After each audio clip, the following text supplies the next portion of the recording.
The story begins with a tired young man who decided to return home early. He got on his bike and hurried home to get his homework done. Suddenly, a van emerged from around the corner and rushed towards the hero at full speed. The young man did not have time to leave the roadway and ended up under the wheels of this van. He flew off the bike instantly, and the entire road was covered in his blood. The van driver told Mr. Lin that the mission was completed and wanted to get his money for it. He couldn't understand why Mr. Lin spent $1 million to buy this guy's life. Suddenly, the hero's body began to glow, and it was as if some foreign energy entered his body.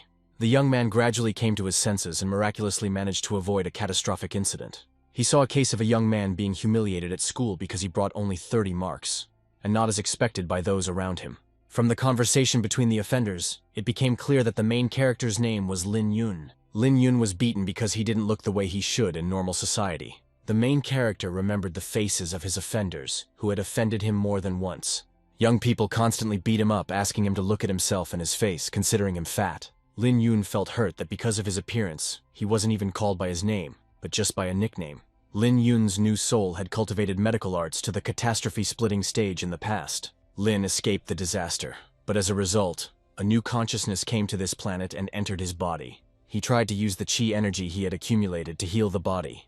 The attempt was unsuccessful, because the meridians of this offspring were destroyed. At such a young age, he has so many enemies, and he will definitely not live to be 20. The main character got to his feet and gradually came to his senses. Even though he has taken over this body, he still needs to absorb the chi and refine it. He promised the owner of the body that he would take revenge on everyone for his grievances. He activated the chi energy, but even after an hour it did not produce any results. The new Ling Yun didn't understand why there was no necessary chi energy in this area. He realized that now he would have to drag this useless body around in order to live on. At worst, he will have to cultivate everything all over again. Ling Yun was a figure that no one dared to mess with in the almighty cultivation world. He perceives the current circumstances as a trifle that cannot stop him. Lin walked some distance and looked at the reflection in the river to see his body for the first time. He decided to take the opportunity to take a bath to wash the blood and dirt off his body. Suddenly, he heard the sound of a car that parked near the beach. A beautiful girl got out of the car, clearly frightened by something. She carelessly stumbled on the shore and flew into the water. Lin Yun managed to grab her hand before the girl sank to the bottom. He pulled the victim out of the water and pressed her to his chest.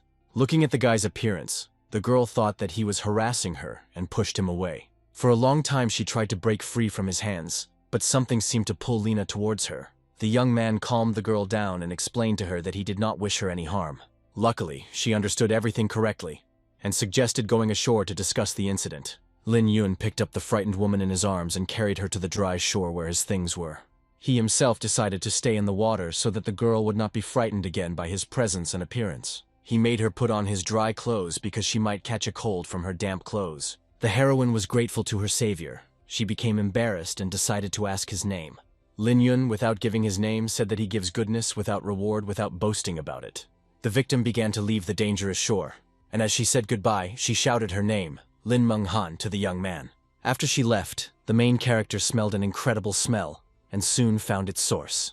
It was the spiritual herb of the 7 rays, which is nourished by the sun's rays as it grows. When the flower is ripe, it can be processed into 7 tablets of light, which will give a person spiritual power. With his current abilities, Ling Yun wouldn't be able to process the grass, and fortunately, it would only mature in 2 months. This bush of 7-ray grass was shining because it was filled with solar energy. The main character decided to exchange his insignificant chi energy for this spiritual energy of the sun. Despite losing some abilities, Lin still had the talent to absorb all types of energy. The stage of cultivating chi energy was the second stage after the stage of tempering the body. The Yang Jiao meridian was one of the 8 additional meridians, depressions. As soon as the energy exchange took place, the main character felt lightness and strength throughout his entire body. Lin made several movements and tricks to test the presence of power. It needs to be cultivated to the first stage of chi before the flowers mature. Only after this cultivation will he be able to create pills and restore his meridian. The meridians appear in pairs and consist of yin and yang vessels, both originating at the ankles and running parallel along the body. The main character was sure that all those who humiliated and hurt him would pay for everything. He returned to the dorm, but it was too late to enter through the main entrance, as he would be put on the list. He decided not to take any risks and not to expose himself, but to simply climb over the fence. The first attempt was unsuccessful, and then Lin tried to jump over the fence using spiritual power. After some time, The hero found himself at the required dorm room, number 305. He turned the door handle, but it was locked, so Lin Yun began to knock loudly. There were some young men sitting inside the room, and they forbade the guy closest to the door from opening it. This young man's name was Cha-Han Lin, and he was an ordinary resident of this dormitory, this room. The head of the room, Wei Tanggan, promised Cha-Han that he would beat him every day, just like Lin Yun, if he opened the door. Yuanlong and Jimeng found out that Cha-Han beats Lin Yun because he is not afraid of him, and does not look at him. Cha-Han wants to make Lin suffer for daring to court his goddess. When threatening shouts were heard from the room, Lin stopped knocking. This made Cha-Han Ling laugh because he thought that fatty Ling Yun was afraid of him. The next moment, the main character smashed the door of the dorm room with all his might. He became furious and attacked the residents, asking who dared to close this door. No one present expected such a bold reaction from Lin Yun, and everyone was stunned. Wei Tanggan approached Lin and asked why he was late today and if he was okay. Lin clearly saw this man as a comrade, because he explained the situation to him without being rude. The leader joked that Lin Yun went to the river to commit suicide because he was not accepted into the group. The main character yelled at him and asked again who closed the door of this room. Cha rebuked Lin Yun for his impudence and declared that he personally locked the door. Then the main character couldn't resist, rushed at the leader and struck him in the throat. Cha-Han didn't expect this turn of events and immediately flew to the floor, trying to get rid of this psycho. Everyone present was shocked that some humiliated person had offended their leader of the room. Lin Yun continued to beat Cha-Han, slamming him onto the ground several times and kicking him in the stomach with all his might. Wei Tanggan sharply shouted at Lin to be careful and look back. Behind the hero was an embittered Jimeng who decided to protect Cha-Han. He stabbed Lin Yun in the back, but the protagonist didn't react to it at all. Jimeng felt an incredible pain in his wrist, and most likely it was broken. Lin Yun began to joke about how Jimeng had little strength, just like a small child. The guy couldn't understand why the fat man, who had been humiliated by everyone, had become so incredibly strong. The noise from this room brought the residents of other rooms to deal with those who were disturbing their sleep. They burst into the room and asked Cha-Han and his comrades to deal with this loser Lin Yun. Cha-Han asked the leader of the other room, Gu Yunlong, to subdue Ling Yun, otherwise everyone in this room would be weaklings. The main character reminded them how they had been torturing him for 2 years, and he had endured it. And now they had closed the door so that he could not enter. He realized that if he didn't fight them back, things would get even worse, and all the guys who came in supported him. The guests decided to leave Lin and Cha-Han's squabbles behind and went to look for earplugs so they could sleep peacefully. Lin Yun realized that they were just cowards who would never fight back against him. The hero settles scores with Cha-Han and continues to beat him, and he has already started to turn blue from the constriction of his throat. Cha-Han suggested that Lin forget everything bad and admitted his guilt for 2 years of beatings. Lin decided to calm down and not beat Cha-Han anymore this time, but promised that next time it would be worse. Cha recognized with fear in Lina, a great man who did not need to be contradicted in any situation. Lin promised that everything would remain in the past if, living under the same roof, they did not irritate him. If someone living betrays him, then he will also betray that person, and then life will be bad for everyone. This applied to everyone, including those who did not even intervene in the showdown and lay without a single rustle. Jimeng apologized to Lin and said that he was simply not in his right mind at the time of the attack. The main character was happy and calm that none of these cowards would touch him again. Now he can take the next step with peace of mind and take care of himself. Tomorrow, Lin Yun will say goodbye to his fat body and change forever. When Lin went to take a shower, all the residents decided to stop messing around and become friends with Lin. The next day, the whole school was discussing what had happened yesterday in room 305. Almost everyone didn't believe this nonsense that the fat guy stopped being a loser and beat up one of the coolest guys. There were also rumors that Ling Yun had chased Chao Shan last night and was later caught naked. The young men, hearing this, were angry that Lin was bullying their dream girl. A girl approached them and reprimanded them for discussing ridiculous rumors. It was Chao Shan herself, who is the most popular girl in the school. She returned to her friend, and she began to ask her if Lin had really been with her last night. Shan explained that she hadn't even seen the loser last night, and there was no need to believe the gossip. She revealed that the entire school believed the rumors to be true, and Shan immediately became angry. She wanted to find Lin Yun as soon as possible, and take revenge on him for all the rumors about him harassing her. She realized that if she went to look for Lin, the rumors would only be confirmed, and then there would be no point in proving anything. Shan decided to communicate coldly with him, because in that case, even a fool would understand that they had nothing.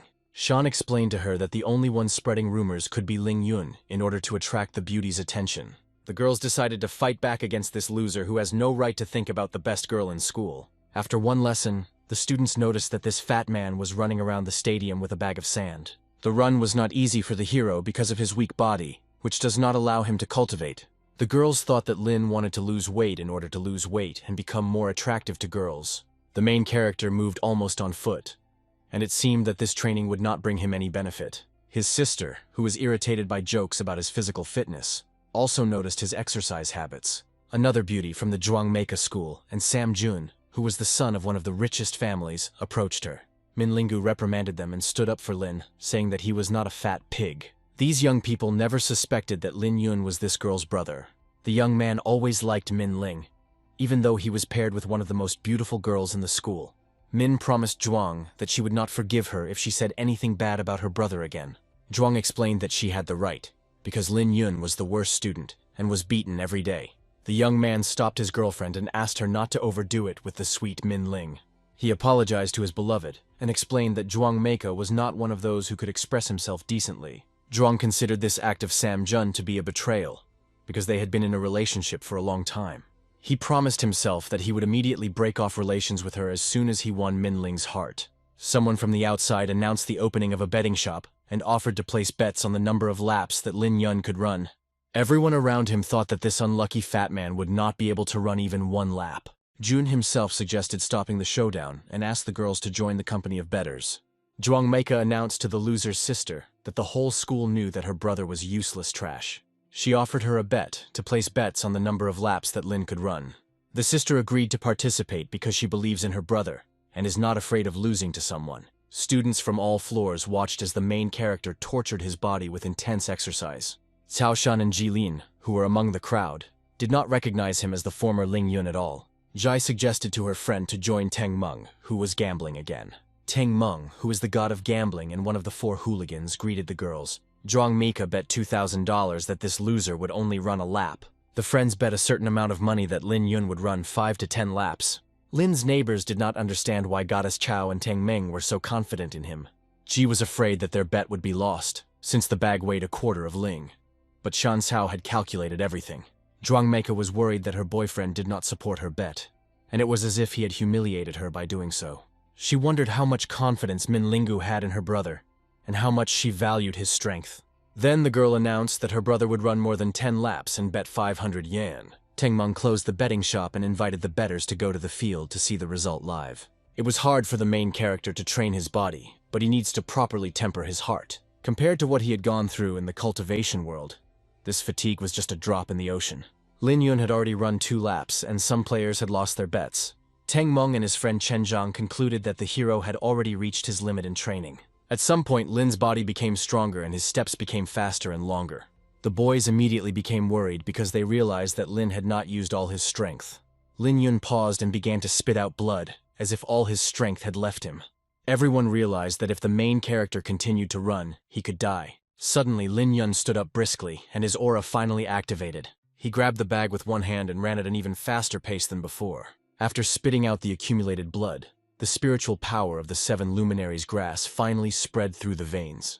Now all the spectators are becoming more interested in how this training will end and what the result of the bet will be. One of the bettors asked his friend to do everything he could to prevent Lin from running the 5th lap. Many others, on the contrary, were rooting for the athlete to complete the 5th round, and then they would get rich. Hearing this, the protagonist mocked them, because only 5 laps is not his style. Since this place has no spiritual energy at all, extreme training is the only way to break the shackles of the body. When this body reaches its limit, it will be able to stimulate the spiritual power of the 7 luminaries' grass and gain a new level of strength. Once Lin exhausted the energy of this herb in his body, he would continue to go to the river to absorb spiritual power. Day by day, he will get rid of this fat, and then reach the peak of body hardening. The faster and more Lin Yun sped up, the more the spectators worried about their lost money. The hero's extreme training was also acknowledged by the main bettor, Ten Meng. The guy who was asked to intervene in the betting decided to listen to the advice and prevent Lin from escaping. He threw himself right under the hero's feet to push him off the track and prevent him from completing this 5th lap. Lin Yun gently pushed him away with his super strength and continued moving. Everyone was surprised that the moment Li Lei tried to push Lin, the hero sped up and dodged. He had reached the 5th lap, and Teng Meng and his friend were at a loss for words to explain it. The young man Li Lei was still determined to stop him. He promised that Lin would come to a quick end for disgracing him in front of everyone. Ten Meng didn't like that guy meddling in the betting and not giving him any credit. He was angry and ready to stop this madness and beat the guts out of this guy. His friend asked Ten not to get involved with him since he was a serious person, but he didn't care. The gambling king intervened in the events and shouted at Lin to be careful. Hearing this warning, the protagonist concentrated his forces to fight off his pursuer. He dropped the sandbag and hit the guy in the stomach and several times in the head. Li Lei lost consciousness from the blows he received and fell to the ground, while Ling Yun continued moving. Everyone present supported Lin's actions and stood on his side because that guy deserved it. Teng Meng was completely blue due to Lin's speed, and he wouldn't be surprised by anything, no matter what happened next. Soon, Lin Yun ran 11 laps and stopped, allowing his sister to be the only one to win the bet. Zhuang Meike was completely furious that one of the school's biggest losers was able to show results. The other girls immediately realized that Lin simply wanted to push his body beyond its limits, and that he succeeded. Even those who once bullied Lin were proud of him and wanted to be his #1 fans. Lin Yun was proud of the fact that he was able to improve his social standing with just one run. He lay down on the ground to rest, and his sister Min Lingu immediately came running to him. She noticed blood on her brother's t-shirt and immediately became worried about him. Lin Yun looked at his sister and realized that she had an innate spiritual body, which was a rare phenomenon in the cultivation world. The speed of improvement of such people is 100 times faster than that of others. The young man envied his sister in a good-natured way, because he had to train hard to achieve results, while Min was already born with a strong aura. Minling's mother picked up Lin at the entrance to the temple as a baby and brought him into the house. The girl always knew from childhood that she and her brother were not blood relatives. Although they were not related, their relationship was better than that of real brothers and sisters. But until one incident. One day, Lin's peers began to mock him for being a foundling who was picked up on the road. Since then, the brother became quiet and uncommunicative, and began to ignore and avoid his sister. Min Lingu was afraid that she had lost her brother forever, but now she was incredibly happy that their family connection had been restored. The main character decided to take a shower after training, and after, he promised his sister to take her to a hearty lunch. Soon their company went to the cafeteria on the second floor of a good local eatery. Mingling was worried that her brother had brought her to such an expensive place that she had never been to before, due to a lack of funds. The young man was ready to pay for any food his sister ordered, otherwise he would not have invited her here. Min stopped being shy and decided to order the best food so that her brother would eat well after training. Looking at the cost of the dishes, Lin Yun was stunned, because he only had a fraction of that amount in his pocket. He asked his sister about her financial situation, but he was extremely upset that he could not treat her at his own expense. Min Lingu couldn't tell Lin that she had bet all her money on his running result. She lied that she had lent all the money to her dorm mate, and thanked Lin for deciding to treat her. Lin decided that he and his sister would quietly sneak out of the cafe after they finished eating. At this time, the heroes were disturbed by the bettor Teng Meng, who was looking for Ming Ling. The girl began to worry about her bet and asked the young man not to disturb them while they were having dinner. Ten decided to join them for lunch and asked Min not to shy away from him. The main character noticed his sister's reaction and rudely began to drive away the uninvited guest. Teng Meng obeyed him and stood up, announcing that he had come here to give the money to Ming Ling. Min, afraid that she would be exposed, pretended not to understand what was being said and drove the young man away. Before leaving, Teng told her that she had won 10,500 yuan in a bet. Lena was intrigued by this phrase, and Ten told him that he had arranged a bet on how far he could run. According to him, only one bet 500 yuan that Lin would last more than 10 laps, and the odds were over 20. Min began to apologize to her brother for her misdeed, but he, on the contrary, scolded her for betting such a small amount. He asked her to go all in next time if there was a similar bet about him. The main character wanted to strip this guy who was involved in organizing bets naked. Meanwhile, Shan called her brother and told him that a fat schoolboy had broken his record for running with a load. Brother Shan set a record for carrying a load when he was in Shenmi's squad. The young man felt offended by this, because according to his sister, this fat man used to breathe heavily after taking 2 steps. He understood that the schoolboy had not simply pushed himself to the limits of his physical capabilities. Brother asked Shan to be more careful, because those who push themselves beyond their capabilities begin to develop at a rapid pace. At that moment, Shan's friend came up to her and interrupted her phone conversation with her brother. The girls were hungry in the morning, and so decided to go have a bite to eat in the same cafe where Lin and her sister were sitting. Entering the second floor of the cafe, the girls did not expect to see Lin there, because only wealthy students can afford this floor. Cao Shun and Jilin decided not to be shy and joined his company. For some reason, they were confused by Lin Yun's special care for her sister.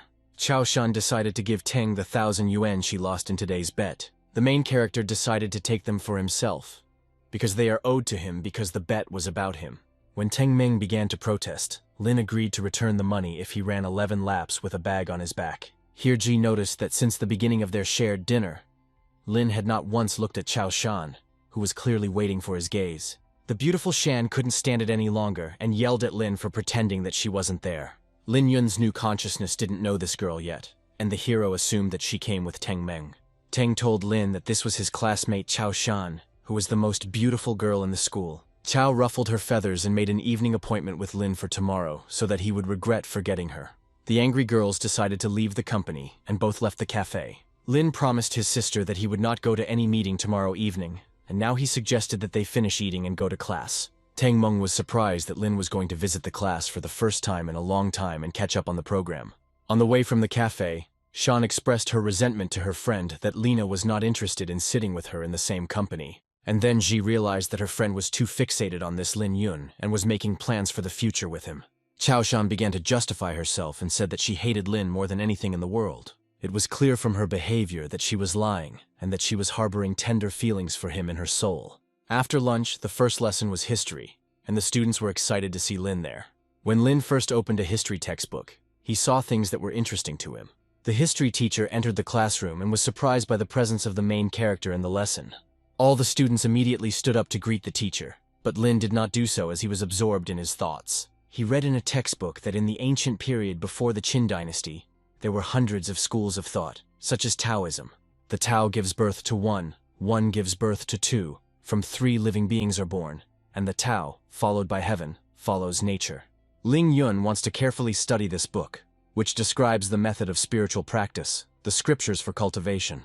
The problem was that the density of spiritual energy in this place was so low that such sacred scriptures were useless. The hero knows that real cultivators may be hiding among ordinary mortals. Ling Yun had been standing out too much lately, and might once again become a target for those people who had destroyed his meridians. Fearing that there were skilled cultivators hiding in this humble world, Ling Yun made the decision to speed up his training. At this point, the teacher picked up Lin Yun and asked him to leave the classroom because he was disrupting the lessons before an important exam. The students were angry with Lin and took the opportunity to insult him and agree with the teacher, who had hated Lin for a long time. The main character apologized to the teacher, explaining that he simply got carried away reading and did not keep up with the general rhythm. The man began to interrogate Lin and asked him what he could remember from what he had just read. Lin said that he had memorized everything from the ancient period of the pre-Qin era to hundreds of schools of thought. The teacher asked Lin to retell everything from beginning to end, expecting him to make the first mistake. The main character was afraid that he would not have enough time in 2 lessons to retell the whole story. The teacher suggested that Lin start now and continue the story after lunch, when there would be 2 history lessons. To eliminate any hints, he asked the student to stand near the board, explaining that this would allow for better hearing. Cao Xian decided to stand up for her lover, but Ji immediately pulled her hand away. Ji was finally convinced that her friend was head over heels in love with Lin Yun. Shan explained that she was going to stop this situation as the class president, so as not to waste precious class time on the boring Lin. She reassured her, because her 6th sense told her that Lin would be able to get out of this somehow. After 4 hours of non-stop storytelling, Lin had correctly reached Chapter 6. There was absolute silence in the classroom, and all the students sat with their mouths open, listening to his story. The lesson ended, and the teacher publicly admitted that Lin had the best elementary memory. He announced that the next lesson would be self-study, and asked Lin to go with him to the teacher's office. He left Chao Shan in charge, and only then did Lin notice that she was actually in his class. During recess, all the students discussed Lin, who retold the history book word for word. Only Lin's deskmate knew that the young man had started reading this book before class. In private, the teacher handed Lin important materials to help him prepare for the upcoming exam. Having recognized the student's talent, the teacher promised that he would never insult or abandon him again. Lin will only need 1 night to deal with this amount of information. Teacher Un was upset that Lin's talent was revealed before the end of his training, and not at the very beginning. When the hero returned to class, all the students were discussing their plans for the rest of the day. Lin will spend the entire evening studying the materials given to him by his history teacher Un. His deskmate expressed admiration for him and asked why teacher Un had called him. The main character talked about the praise, and how the teacher was now interested in Lin passing the exam with the highest score. During the next few lessons, the teachers didn't bother Lin at all, but he noticed that from time to time, someone would glance at him. The students expected to see the same thing from Lin as they had seen in history class, but their wishes were not destined to come true. After classes, Lin was invited to the dormitory, but he refused, choosing to study the subjects on his own. History helps him understand how the world developed, and geography helps him understand the structure of the world, natural features, and people.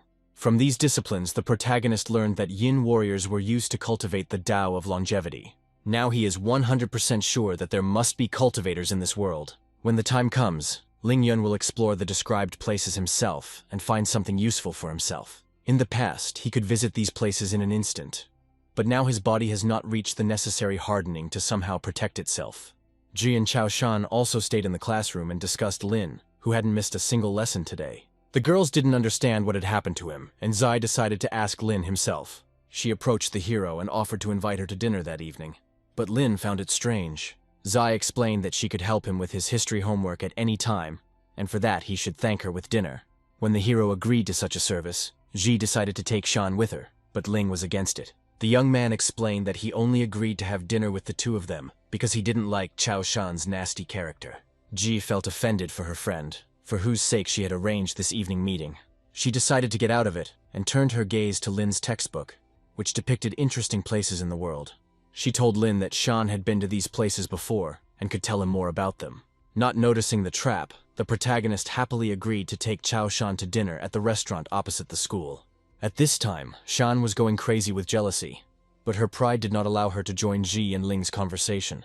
Jai stepped aside to call the restaurant and reserve a private room.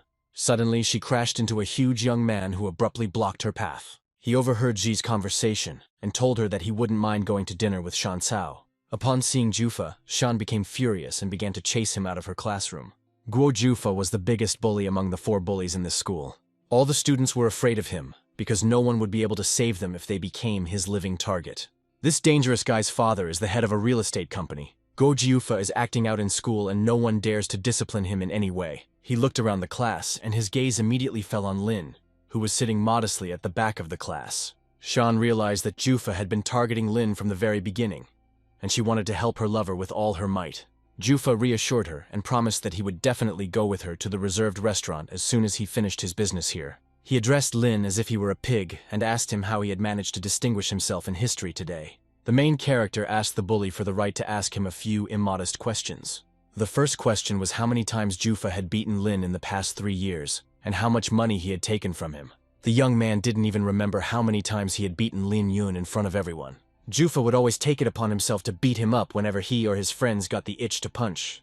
As for money, he robbed Lin a couple of times for only 3 or 4,000 yuan, because he was a real beggar. Today he heard that Lin's sister had won the bet, and also that Lin had pocketed Shan's lost money. He asked the hero to give him all the money nicely, otherwise he would take it by force when he could no longer move. Here Cao Shan stood up for her classmate and began to drive away Jufa, who was no different from a robber. Lin didn't pay attention to this and continued talking to the young man, asking how much money he had with him now. Jufa explained that there was no difference in the amount, since he would take Lin's money anyway. The protagonist laughed and said that he was afraid that Jufe would not have enough money to pay for his medical expenses. At that moment, Lin swung and dealt the bully a powerful blow to the face. From the unexpected blow, Jufa flew into the far wall of the classroom and began to bleed. After several blows, he finally got to his feet, and his companion watched what was happening. Jufa called out to him for help, but he, trembling, could only shout a few insults at Lin. Jufa was angry that his friend was not helping him, but was provoking Lin even more. When the young man dared to come up and help, he and Jiufa were immediately thrown out into the corridor and beaten. After a couple more blows, Lin forbade Jufi from being called the campus bully. In his opinion, even Wei Tanggan from the dormitory was much better in behavior and moral qualities than Guojufa. The main character persistently asks his ill-wisher how much he has stolen from him over the past 3 years. Jufa announced the sum of 7,000, and Lin's friend suggested that he should receive this sum with interest. Lin decided not to be impudent, and asked Jufu to voluntarily return the 8,000 to him. Jufa, his whole body trembling, took out money from his pocket and handed 10,000 to Lin. Lin Yun threw the money on the floor and refused to take such a sum because he just wanted to get his savings back. On the other hand, he believes that the bully should pay him for his courage and efforts in raising him. Jiufa collected all his money again and handed it to Lin, with interest for his upbringing. The main character decided not to be so insignificant and agreed to take exactly half the amount. Guo Jufa promised himself that he would definitely ask someone to beat up this fat man as an act of revenge. Before he had time to think about it carefully, another punch from Lin immediately landed in his face. Ling Yun reproached Jufu for standing up without his permission. It was important to the main character that the bully not tell anyone where the bruises on his face came from. He remembered the moment when Jufa's bully forced him to tell everyone that the bruises on his face were due to clumsiness. After each beating, Lin was forced to tell everyone that he fell because he fell down the stairs. Now, based on Jufa's words, he told his classmates that he had crashed into a wall and received bruises. Classmates confirmed these words and said that if there were any problems they could testify to them. Guo Jufa promised the hero that there would be no problems with him in the future, and that he would be careful. Lin Yun asked him not to appear in front of him again, otherwise he would beat him even more. Jufa gathered the rest of his hooligans and they angrily disappeared from Lin's sight. Classmates were glad that someone had finally managed to put these monsters in their place. Chaoshan analyzed Lin's movements and strikes and realized that they were not random. In her opinion, every movement of his implied some mysterious trajectory. The girl wanted to know what secrets the former loser and fat man Lin Yun was hiding. The main character wanted to use the money he received from Jufa to buy acupuncture needles and sports equipment. It would also be nice for him to buy a new phone for his sister, as well as a gift for his mother. Having counted all his money, he realized that it would clearly not be enough for shopping. Lin Yun wanted to find more rich weirdos like him who were looking for trouble. And then Teng Meng entered the office and reproached Lin for beating the son of the head of the largest real estate company. Despite his apparent arrogance, Teng Meng was an honest and reliable person in Lin's eyes. The protagonist hugged Ten and said that they could have beaten up such a tough guy together if he had come earlier. Ten agreed with him and did not argue, because he himself had long had problems with that bully. Suddenly, Lin's excited friend burst into the classroom and was immediately put in his place by Teng Meng. Now the main character understands that these two will always be on his side.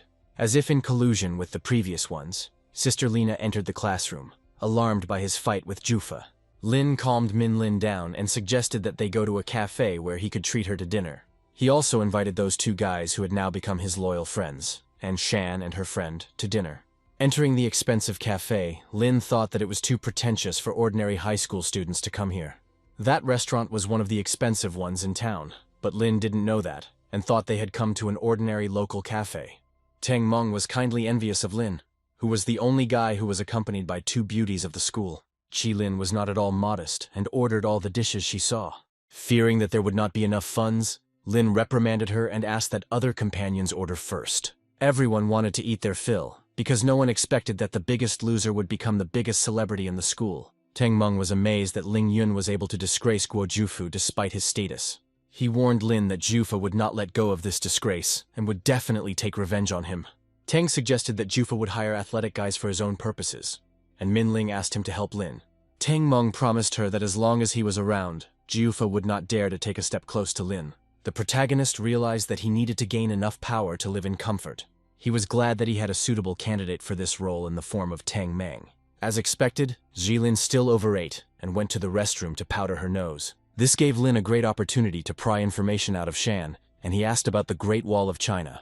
Yuanlong said that he had been there as a child, but he did not understand why Lin was interested in the place. The main character said that he was simply interested in how people in ancient times built such a structure. He guessed that his smart classmate Chao Shan knew the answer to this question for sure. Before the girl could open her mouth, everyone heard the scream of Min Ling and Ji Ling, who were being pestered by some unpleasant guys. Chao Shan heard her friend's voice and immediately rushed to her aid. The hooligans were delighted to see her, because they wanted to spend an exciting night with these girls. Ten Ming came to the girls' aid and asked the offenders to apologize to the school children. The hooligans thought they were innocent, but Ten's insolence clearly infuriated them. They asked Teng Meng to kneel down and bow to the elders, and then they would consider sparing him. The hero didn't like their tone and immediately kicked one of them in the stomach. The surviving hooligan wanted to rush to help his comrade, but Lin Yun suddenly appeared behind him. Without thinking, the main character kicked the offender in the back and knocked him to the floor. This was done with each of the offenders, and soon the problematic situation was resolved. Lin Yun rebuked these young people for bringing shame on the name of their university. Having heard the speech about the university, another group of students approached the main character. This time, Xiao Shan wanted to take part in the showdown with the hooligans who were taking on too much. Lin Yun abruptly stopped her and told her to go to the other girls to keep them safe. He also asked his friends to stay behind him so as not to suffer at the hands of these hooligans. The boys believed that Lin couldn't handle 7 students on his own, no matter how well he fought. One of the students grabbed the bottle and promised Lin that no one in his company would leave unharmed. As he made a powerful lunge forward, the protagonist carefully stepped aside, and the blow missed. The bully dealt 10 more blows to Lin, but the hero skillfully dodged them. In the final blow, Lin Yun carefully maneuvered and ended up behind the student, gaining the upper hand over the situation. Soon Lin hit him several times, twisted his arm and pressed his head to the floor. When the student asked for mercy, the protagonist grabbed the bottle and began to threaten the others. All the remaining hooligans fell to their knees and began to apologize to Lin Yun. The main character did not accept the apology and forced the young men to ask for forgiveness from the girls. The head of the student group intervened in the situation and wanted to sort things out peacefully. Lin suggested that they pay compensation, but the leader believed that his guys had suffered more. The protagonist believed that they had to pay because they had scared the girls and ruined their evening. He agreed that the students would simply pay the bill for their table and compensate the beauties for the damage. He put the neck of the bottle to the headman and promised that if he did not pay, the fight would continue.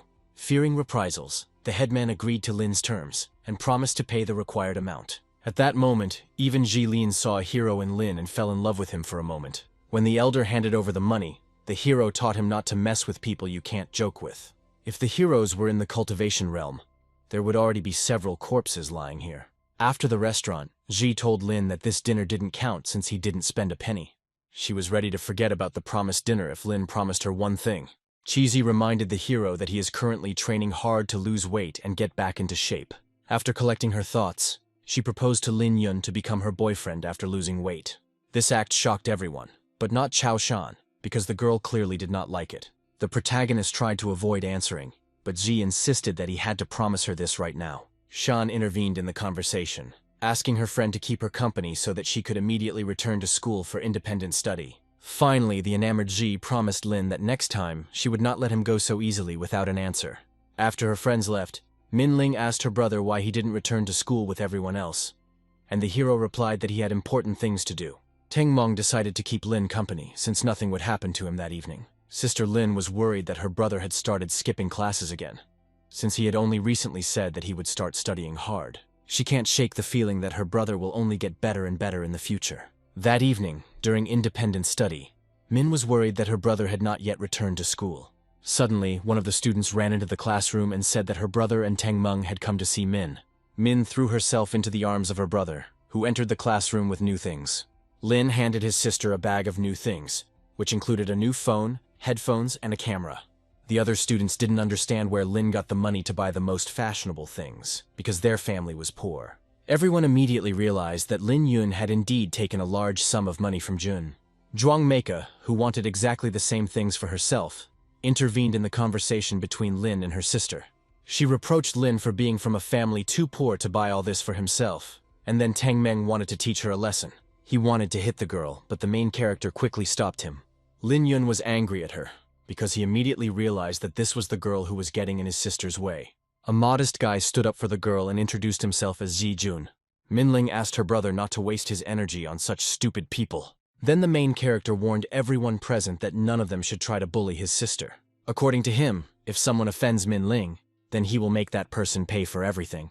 Lin's classmates concluded that the fat man was no longer a weakling and had enough strength to fight. Teng Meng wanted to beat Jun up personally, but the protagonist told him that he was unable to do so.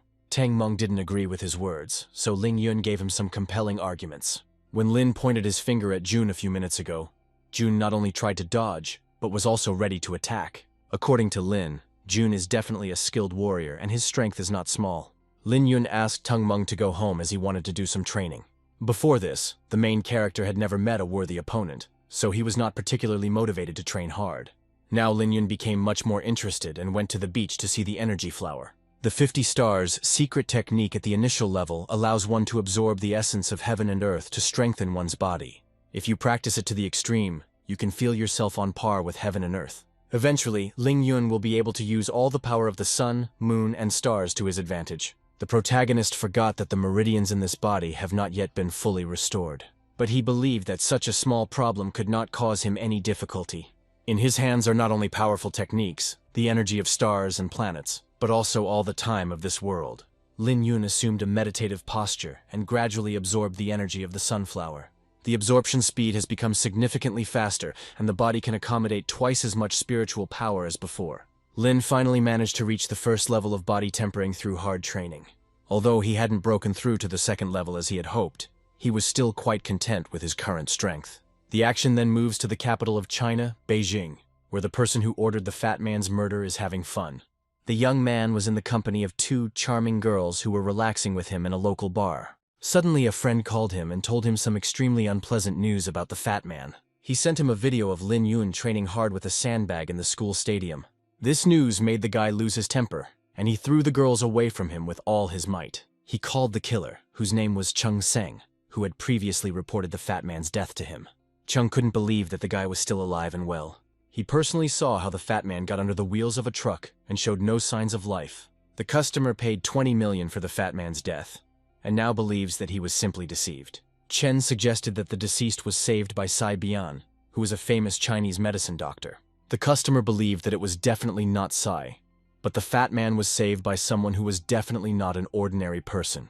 Chung Seng guessed that the ridiculous fat man was saved by those same strong people. The Lin and Chen families are at the absolute top of the pyramid in this country. Therefore, they know much more than ordinary people, for example, that there are cultivators in this world.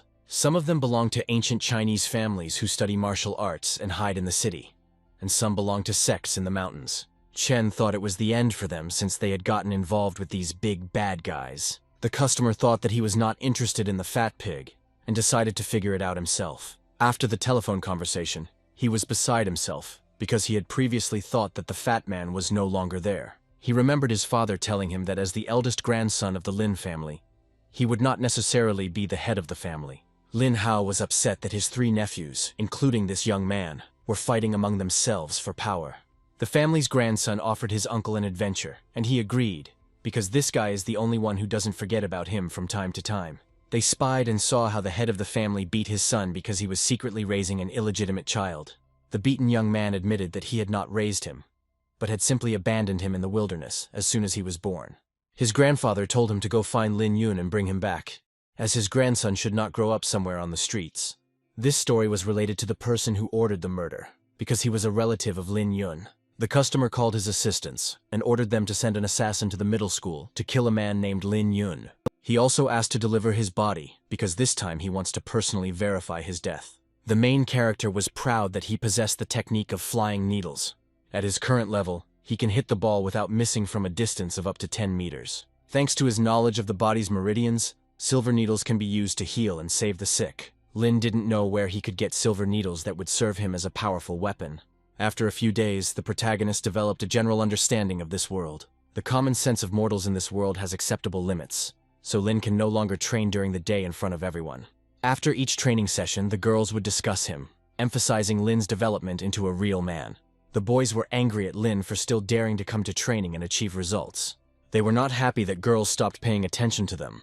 One of them decided to deal with Lin and give him a good slap in the face for it. Just as he swung, Ling Yun only tensed one arm and blocked the attack. He hit the attacker with all his might, and he felt incredible pain on his face. Lin Yun promised him that from that day on, he could personally provide any student with a slap in the face. He grabbed the guy by the face, and the guy, trembling, asked him what he was going to do. The protagonist asked him not to come too close to him in the future, and gave him a few blows. He knocked him to the ground, and the attacker promised that he would definitely take revenge on him. Lin didn't like these words, and he threw the guy over his body. The hero promised everyone that he would not touch anyone until the moment when someone decided to offend him. One of the students was watching the events and was interested in Lin Yun and his techniques. Returning home last night, the main character saw a pharmacy and decided to buy silver needles there. Then the same girl who had previously watched his training called him.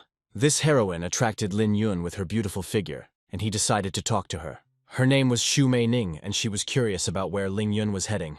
The hero said that he was going to buy something useful, and the girl decided to go with him. When Xu began to pester Lin, he finally admitted that he was going for the silver needles. He said that he needed them to inject the body so that it would not hurt, and sometimes, on the contrary, so that it would hurt. The girl said that their family not only had silver needles, but also a lot of gold ones, so Lin could go with her and buy them for himself. The main character was wary of her, and first asked why she had approached him. She said that her grandfather accidentally saw Lin running with a bag on his back, and was interested to meet him. Grandpa Xu is a Chinese medicine doctor, and the number of different needles he uses after treating patients continues to accumulate. If the main character pleases him, he will be able to buy any number of needles for himself. Lin Yun still agreed to the proposal, and went with the girl to the Shu family. Shu pestered Lin the whole way and did not react to his refusal. She explained her actions by saying that she was afraid that Lin would run away from her and not make it to her house.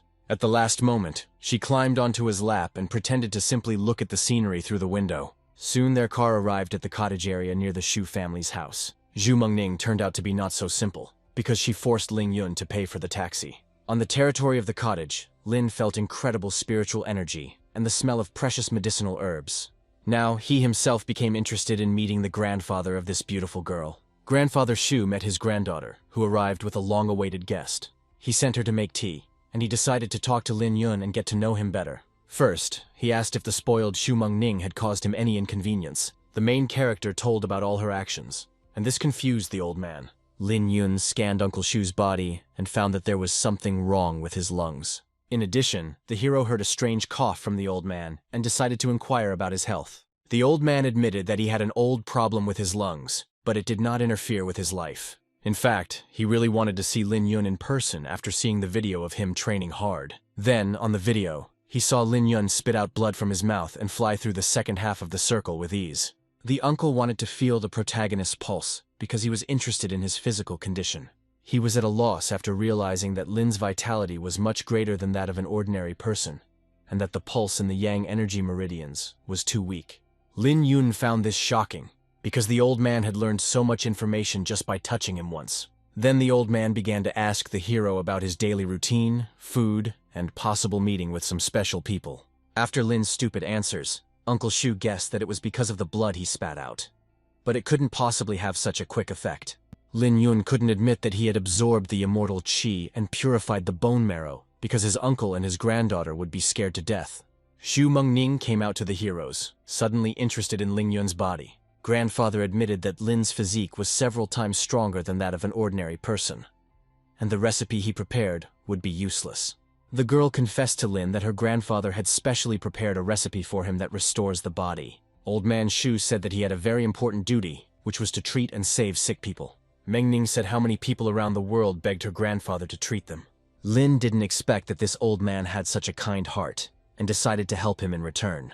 He admitted that he came today to ask the old man for something. Grandpa Shu said that he had nothing but things related to Chinese medicine. The granddaughter couldn't stand it, and told her grandfather that the guest needed silver needles. Lin Yun described in detail what kind of needles he was interested in, and asked to lend him about 9 of them. The old man became alarmed because he realized that Ling Yun was speaking the canon of the mysterious essence of the 9 types of needles, which is a work of Chinese medicine. Meng Ning was dumbfounded and asked the guest to watch his words carefully, because perhaps he didn't understand what he was talking about. Grandpa couldn't believe that he met a person who owned this canon, which is the most advanced needle technique. There are 9 unbridled organs in the human body, which are the 9 main spiritual centers in the body. Canon is a method of inserting needles into these 9 points, with the help of which a person returns to life even after the most serious injuries. This method was lost long ago, and no one has ever seen it in real life. Previously, the protagonist thought that the canon of 9 types of needles was the most common needle technique. Both the grandfather and his granddaughter knew that the canon could only be used with the help of innate true qi energy. They didn't understand how an 18-year-old disciple could have such a level of cultivation. Mengning pounced on the guest and accused him of lying. She called him a fraud who decided to play a joke on the body of her beloved grandfather. Grandfather Shu stood up for the long-awaited guest and asked his granddaughter to let him go. The girl decided to give Lin Yun a chance if he could tell her what was wrong with her grandfather in one go. With just one glance, Lin Yun told him that Grandpa had problems with his lungs, but the root of the problem was in his heart. From the tone of Shu's tongue, the hero knew that the problem was the result of an overly strong heart fire. When the heart fire is too strong, it begins to harm the energy meridians in the lungs, leading to their deficiency and constant coughing. Lin believed that the reason his grandfather's heart fire was so strong was because the old man was taking too many tonics. Uncle Shu finally believed Lin Yun and asked him to prepare to insert needles into his body. When the granddaughter wanted to know the truth about her grandfather's use of so many strengthening herbs, Lin asked Shu to tell everything himself. The grandfather allowed the guest to tell his granddaughter that the reason for consuming so many herbs was that there was a living creature living in his body. Meng Ning was at a loss as to how this could be possible. Grandpa Shu confessed that the living creature inside him was a poisonous parasite. 40 years ago, when he went to the Miao territory in search of the supreme path of healing, he saved a girl from that tribe. It turned out that she was the holy maiden of the area, and a great master in the art of healing and perfecting parasites. The time spent talking with her was one of the happiest moments in Shu's life. However, when his medical skills stopped improving, he decided to leave the area. Little did he know that the girl Miao had already fallen in love with him and wanted him to stay with her forever. At that time, Grandpa Shu was already married to Grandma Meng Ning, and they had a son. Grandpa Shu never expected that Miao would have a hand in his food. She still planned it in such a way that Shu couldn't avoid it. It seemed to the main character that he didn't even try to escape this situation and simply gave in. After making love, the parasite penetrates the body of another person and does not allow him to forget his partner for the rest of his life. The granddaughter asked her grandfather why he abandoned his beloved and simply did not take her home.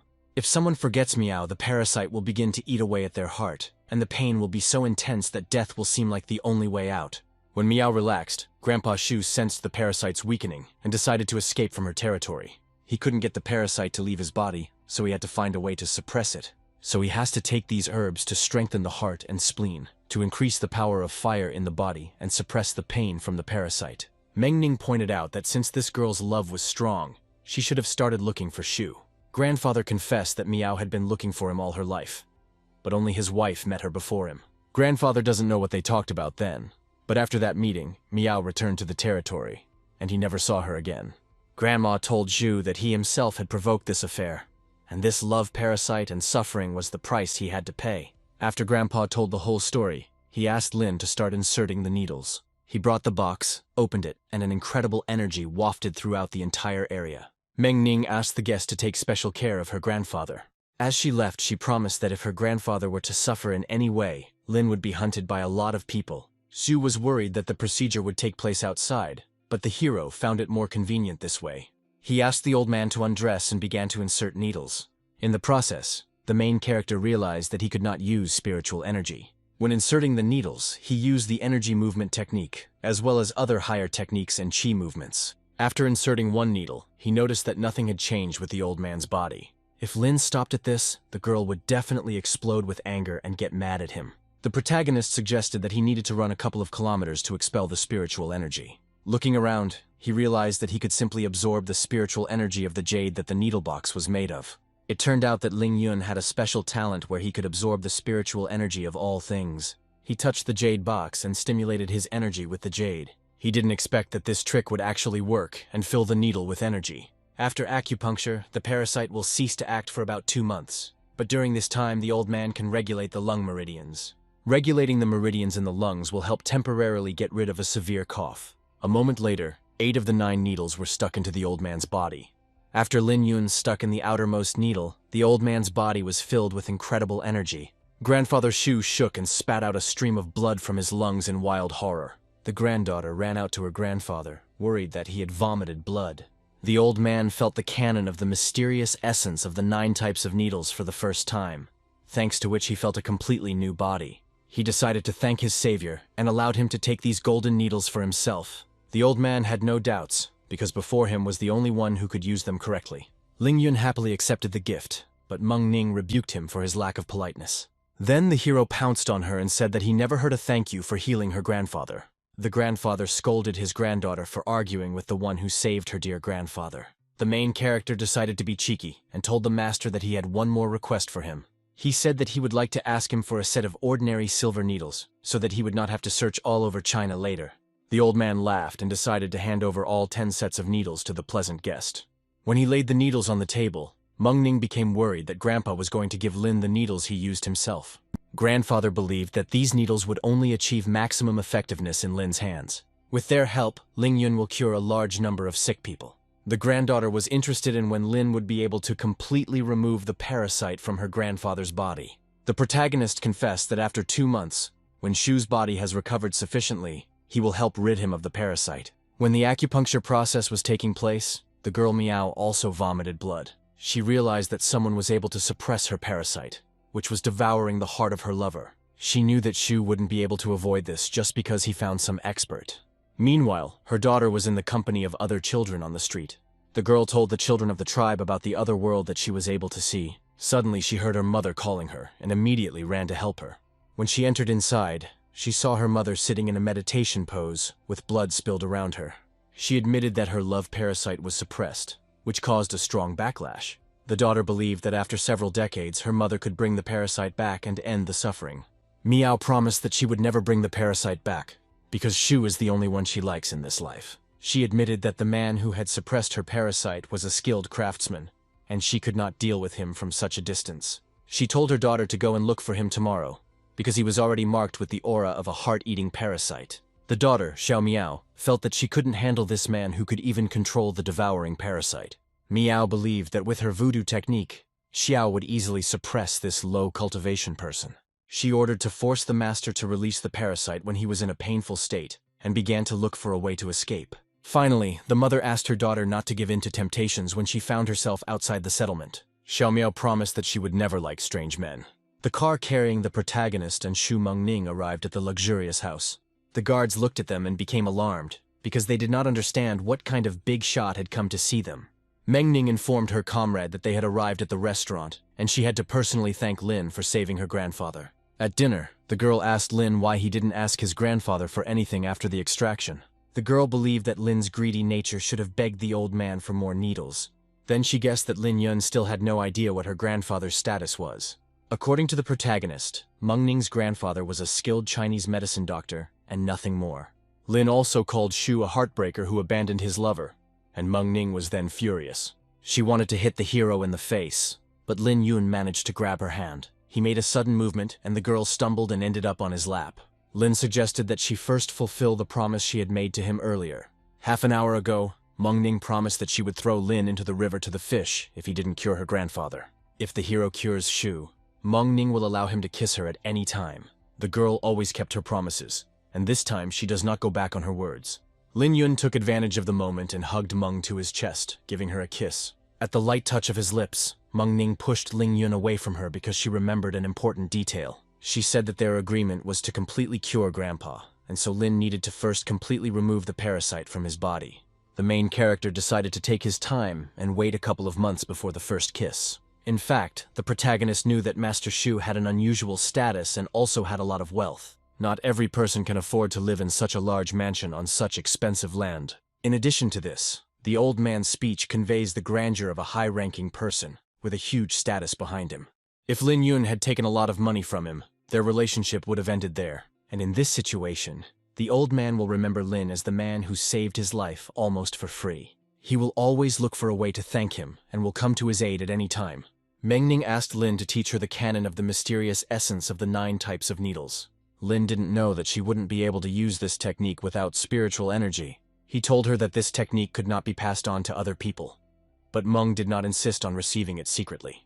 The main character still agreed to train her, but first he wanted to test her. When Mengning agreed to the inspection, Lin said that the inspection would take 2 years. He explained that the canon of 9 types of needles was a legendary technique that he had been mastering for about 9 years. In fact, he was just talking nonsense to the girl with a serious look so that she would leave him alone. After thinking for a while, Mengning still agreed to the 2-year test, because she wanted to master the canon that could save anyone. The girl put Lin in the car, and they went to the best shopping center in the city. Lin Yun didn't know what a shopping mall was, but from his body's memories, it was a place where all sorts of things were sold. He had warned Meng in advance that he had no money for shopping, but she reassured him. Mengning took her grandfather's card, which had no limit and could buy whatever she wanted. It was typical of Lin that the girl was not shy about taking advantage of her family's advantages. Suddenly their car got stuck in a serious traffic jam that lasted for several hours. After looking around the area, the main character noticed that a serious accident had occurred ahead. He suggested that they sit in the car until the incident was over, but Mengning wanted to help someone. They went to the scene of the accident, where a lot of people had gathered, and everyone was scared. The driver ran a red light, hit 3 pedestrians and crashed into a white car before stopping.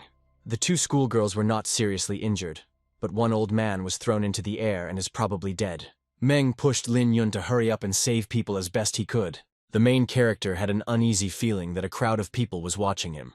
Looking closely at the crowd, he saw a strange man who seemed very dangerous to him. Soon this feeling disappeared, and Lin Yun guessed that it was just his imagination. When Mengning wanted to help the old man, she was asked not to do so because he needed the help of specialists. The girl was only good at recognizing medicinal herbs, feeling the pulse and simple palpation. A surgeon arrived at the scene and asked to make room for him to provide first aid. He examined the victim and found that he had serious injuries to his body. The doctor broke out in a sweat when he discovered that the patient's heartbeat and breathing were weak and his pupils were dilated. The police told him that the nearby streets were blocked and an ambulance would not be able to get through. The man said that this old man needed to be operated on immediately. Otherwise, his life could be in danger at any moment. Meng Ning looked at Ling Yun and asked him to save this old man from death. The protagonist promised her that the victim would not die as long as he was here. The doctor stopped Lin and asked him to stop playing with people's lives because this is not a playground. His reaction makes Meng Ning angry because his opinion will only hinder Lin.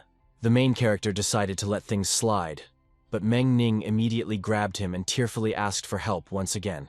The protagonist told her that the old man's condition was stable for now and went to check on the other victims. He asked the girl to help him with this, and she happily agreed. Lin examined the schoolgirls and decided to stop their bleeding with acupuncture, and then set the bones. Meng Ning was confused by the protagonist's calmness, who remained composed in the face of so much blood. The cultivation world is a place where the strong eat the weak, and where fighting for one's life is commonplace. There, you take every step with your sword pointed in front of you, so Lin saw many scenes where blood flows like a river.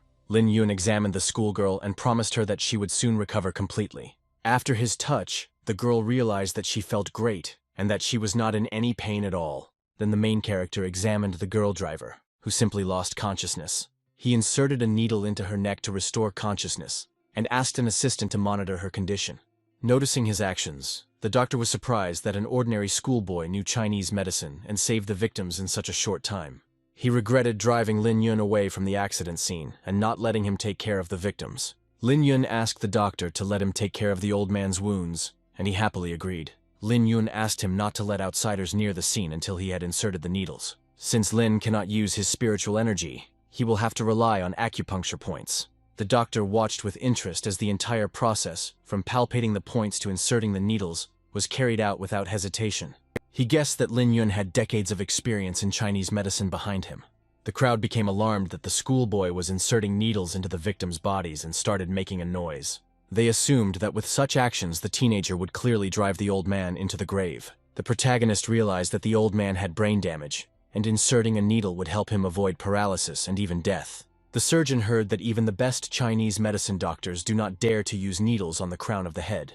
Lin Yun, without any hesitation, inserted the needle into the crown of the head and saved the old man. When the old man moved his fingers, the crowd of people admired the protagonist's action. During this work, Lin Yun realized that he was having a very difficult time without spiritual powers. Another car arrived at the scene with an unknown person, who was immediately questioned by the police. The stranger pounced on the girl in uniform and ordered her to get out of his sight. Otherwise, he would strip her to the throat. He headed towards the damaged car and started kicking it, while the injured schoolgirl came to her senses. It turned out that this girl was the wife of this stranger, and they clearly had misunderstandings in their marriage. The man decided to teach her a lesson so that he could live peacefully outside the family. Meng Ning walked towards him and immediately stopped his crazy actions. She asked the man not to touch the victim, as she had just come to. The stranger pounced on Meng Ning and promised that he would caress her that evening. Luckily, the main character came to her rescue and promised the man to clean his face. Believing in his strength, the stranger began to stretch his arms to teach this fat man a lesson. When he rushed at Lin, he carefully stepped aside and missed the blow near him. The bully's next blow was again directed at Lin, and the protagonist suddenly grabbed his fist. He clenched his fist so hard that the boy screamed in wild pain throughout the street. Lin Yun dealt blow after blow and knocked out drops of blood and a couple of teeth from the bully's face. The attacker asked not to beat him, since he is the young master of an influential family from the capital. The main character didn't care about this phrase, because he doesn't even know where the capital is.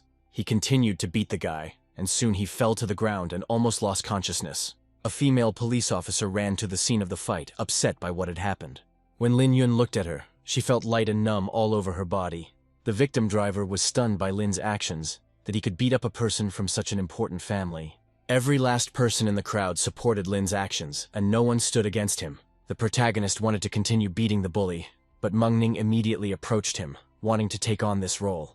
She wanted to take revenge on the young man for the fact that he was going to caress her this evening. With one blow, she promised him that she would make it so that he would not be able to caress himself.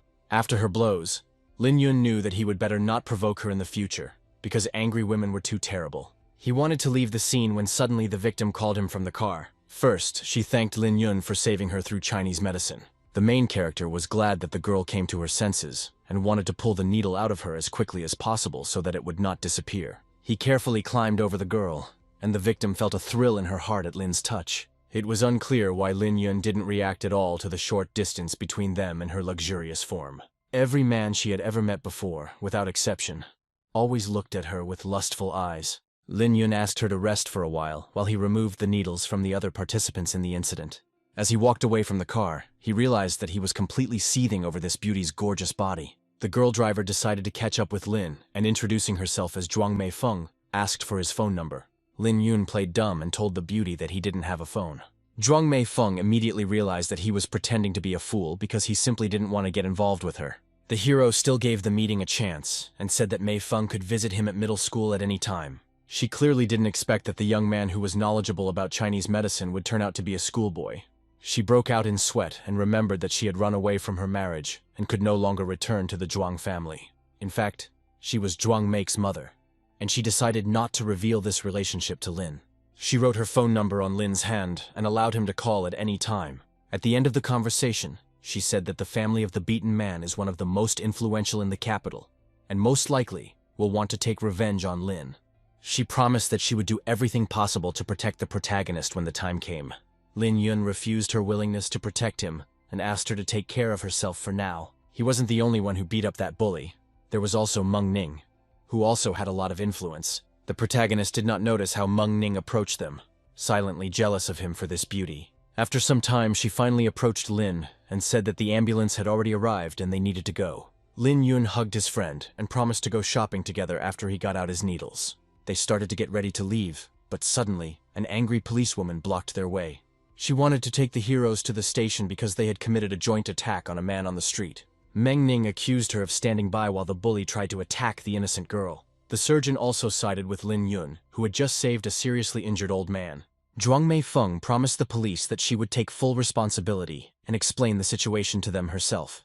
The policewoman's colleague asked her to simply close her eyes to what was happening, but she did not want to listen to him. He thought that Li Sun's injuries were not serious, and therefore those students could be released, but his colleague stood her ground. She was afraid that the Sun family would start to pester them if they didn't arrest the culprits. Meng Ning was prepared to be arrested and waited for the policewoman to attack her. At this time, the main character went to the old man, who had just come to his senses and wanted to know the name of the savior. Introducing himself as Lin Yun, the hero promised the old man that he would soon return to his previous life and forget about the injury. Now, none of the spectators doubted that they were looking at a real doctor. Everyone present rushed to insult the police officers because Sun Xing was the first to attack with threats. The protagonist was worried that Meng would say something stupid to the police, so he decided to simply take her away. The policewoman continued to stand her ground and again blocked the hero's path. Lin Yun touched her with his finger, and the woman again lost all feeling in her body and fell into her colleague's arms. When she fell to the ground, she began to ask God what stupidity she had committed in this life. After some time, the protagonist and his girlfriend finished shopping, and Lin was very tired. Meng Ning didn't understand why her comrade was tired, since she had chosen his phone and clothes herself. She suggested that his fatigue was due to his being overweight, and pointed this out to him. The young man admitted that he continues to lose weight, and in 2 months will return to his normal weight of 75 kilograms. The girl didn't believe that the hero would lose 30 kilograms in just 2 months. Suddenly her phone rang, and she was clearly not happy about it. The person on the line was Li Qichong, who was known as the #1 major in this city. He told Meng that he couldn't decide on a gift for her birthday and wanted to ask her for advice. Meng Ning replied that any gift he gave her would not be to her liking and asked him not to waste his time. As she spoke, the protagonist choked with laughter, and Qichong immediately heard a man's voice. He began to question Meng about this, and she told him that today she had dined in the company of this young man, and also did many interesting things. After hearing her words, Qichong became furious, as he was consumed with jealousy towards this beauty. He asked Meng what kind of relationship she had with this person, and she said that Ling Yun was her boyfriend. The whole evening, Qichong couldn't believe that his beloved had found a boyfriend, and didn't even look at him after he had been chasing her for the 2nd year already. He couldn't contain his feelings, and decided to call his friend Teng Meng in the middle of the night. After a short conversation, Teng Meng promised Qichong that he would find the guy who dared to get close to Xu Meng Ning. At that moment, The main character felt that someone was swearing terribly at him behind his back. Meng Ning decided to take advantage of the moment and asked Ling Yun to pretend to be her boyfriend for a while. The main character didn't want to get involved with her because she has a damn influential family, and that guy's family is also unusual. The girl insisted on her offer and reminded Lin that she had bought a bunch of fashionable things for him. She also promised to buy a bunch of other things, and then the main character agreed to her offer. That evening, Kaoshan was worried that Ling Yun had missed his evening self-study. Suddenly, her friend Ji ran into the classroom and said that Lin was returning to the dorm in an expensive car. The girls immediately ran to the dormitory to see Lin Yun with their own eyes and ask him about everything. The protagonist left the dorm and headed towards his sister, pretending that Ji and Chaoshan simply didn't exist. The group leader couldn't withstand such a blow and grabbed Lin Yun and led him away. She reproached him for skipping classes in order to go shopping for expensive things. The young man wanted to justify his actions, and in conversation accidentally said that he was in the company of an interesting person. Xiaoshan wondered what kind of person her classmate was talking about, and Lin admitted that he was in the company of a girl. He said that he wanted to pass his exams successfully and go to university. But at this time in his life, he was a little confused. At the end of the conversation, he asked the headman what he was doing had to do with her, and this made the girl shut up. Xiaoshan decided to teach Lin a good lesson and kicked him in the stomach, but he suddenly grabbed her leg. The beautiful schoolgirl and the former fat man were a few centimeters apart and silently looked into each other's eyes. When Lin Yun hugged her waist, Shan blushed from the excess of her feelings for him. The heroes noticed that a lot of people were gathering around them, discussing this incident. In the crowd, there was also Teng Meng, who was pleased with Lin Yun's manly act. Minling asked him why he was there, and he simply said that he wanted to watch the fun. In fact, he secretly found out that Lin and her sister were going to go home, and he wanted to see Meng off. Xiaoshan demanded that Ling let her go immediately, but the protagonist wanted to enjoy this show for a little longer. The beauty asked him to come closer to reveal the secret, and when he did, she mercilessly bit his hand. When she pulled away from his embrace, she promised Lin Yun that she would bite him for missing classes. When the crowd dispersed, Lin's sister approached him, radiating spiritual energy. Today, Lin had expended too much spiritual energy, and he decided to take this opportunity to replenish it. Ten Meng suddenly ran up to him, insistently wanting to take him and his sister by car. He explained that the last bus had already passed, and Lin's house was too far from the school. Soon, Teng Meng's expensive car arrived at the house where the Lin and Ming family lived. When the protagonist approached his house, he realized that the house was too different from the house Master Shu lived in. At home, the nasty Tian Botao, who was the organizer of the streets, bullied Lin's mother. He promised the woman a lot of problems at the clinic if she didn't take care of her soon. Lin's mother calmly responded that she would solve her problems with the clinic on her own. He offered the woman his help, as he is very well acquainted with the developer who wants to demolish her clinic. Before the man could announce his conditions, a joyful Mengling burst into the house. When the girl walked past Tian Botao to her mother, the man immediately began to drool over her. He didn't notice how Lin Yun walked up to him and looked at him with a frightening gaze.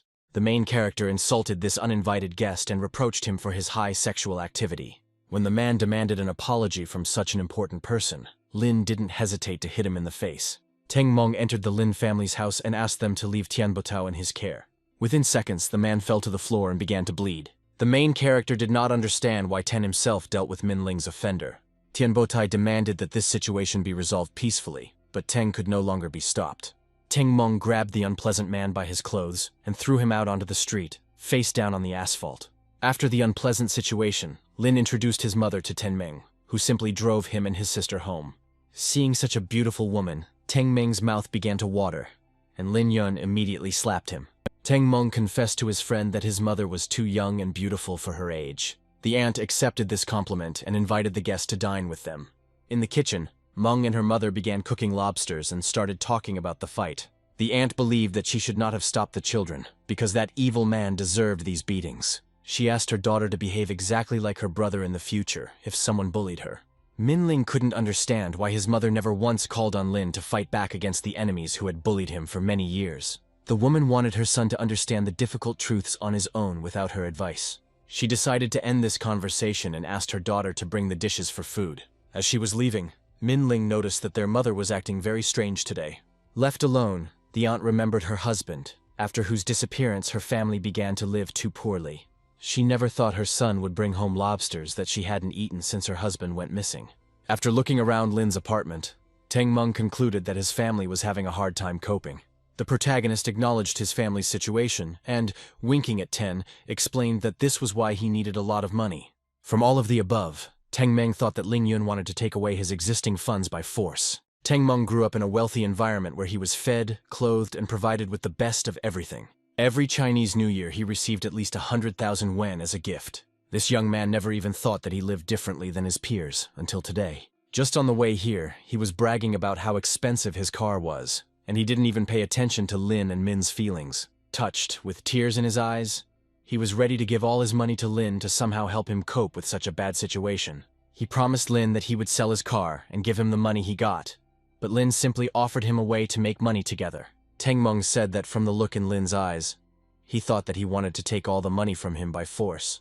The protagonist said that he wouldn't do such a shameful thing, but Ten remembered that Lin had been doing nothing but that in recent days. The hero remembered Ten as the main god of gambling and invited him to play big. He wanted him to take bets on whether Lin would be able to get into university and how many grades he would get. Ten pointed out that these bets were pointless because everyone knew that Lin would not get into any college. He asked Lin to be realistic, since Lin Yun was not at the level to enter a good university. He thought it would be better if he just sold the car and brought all the money to the Lin family.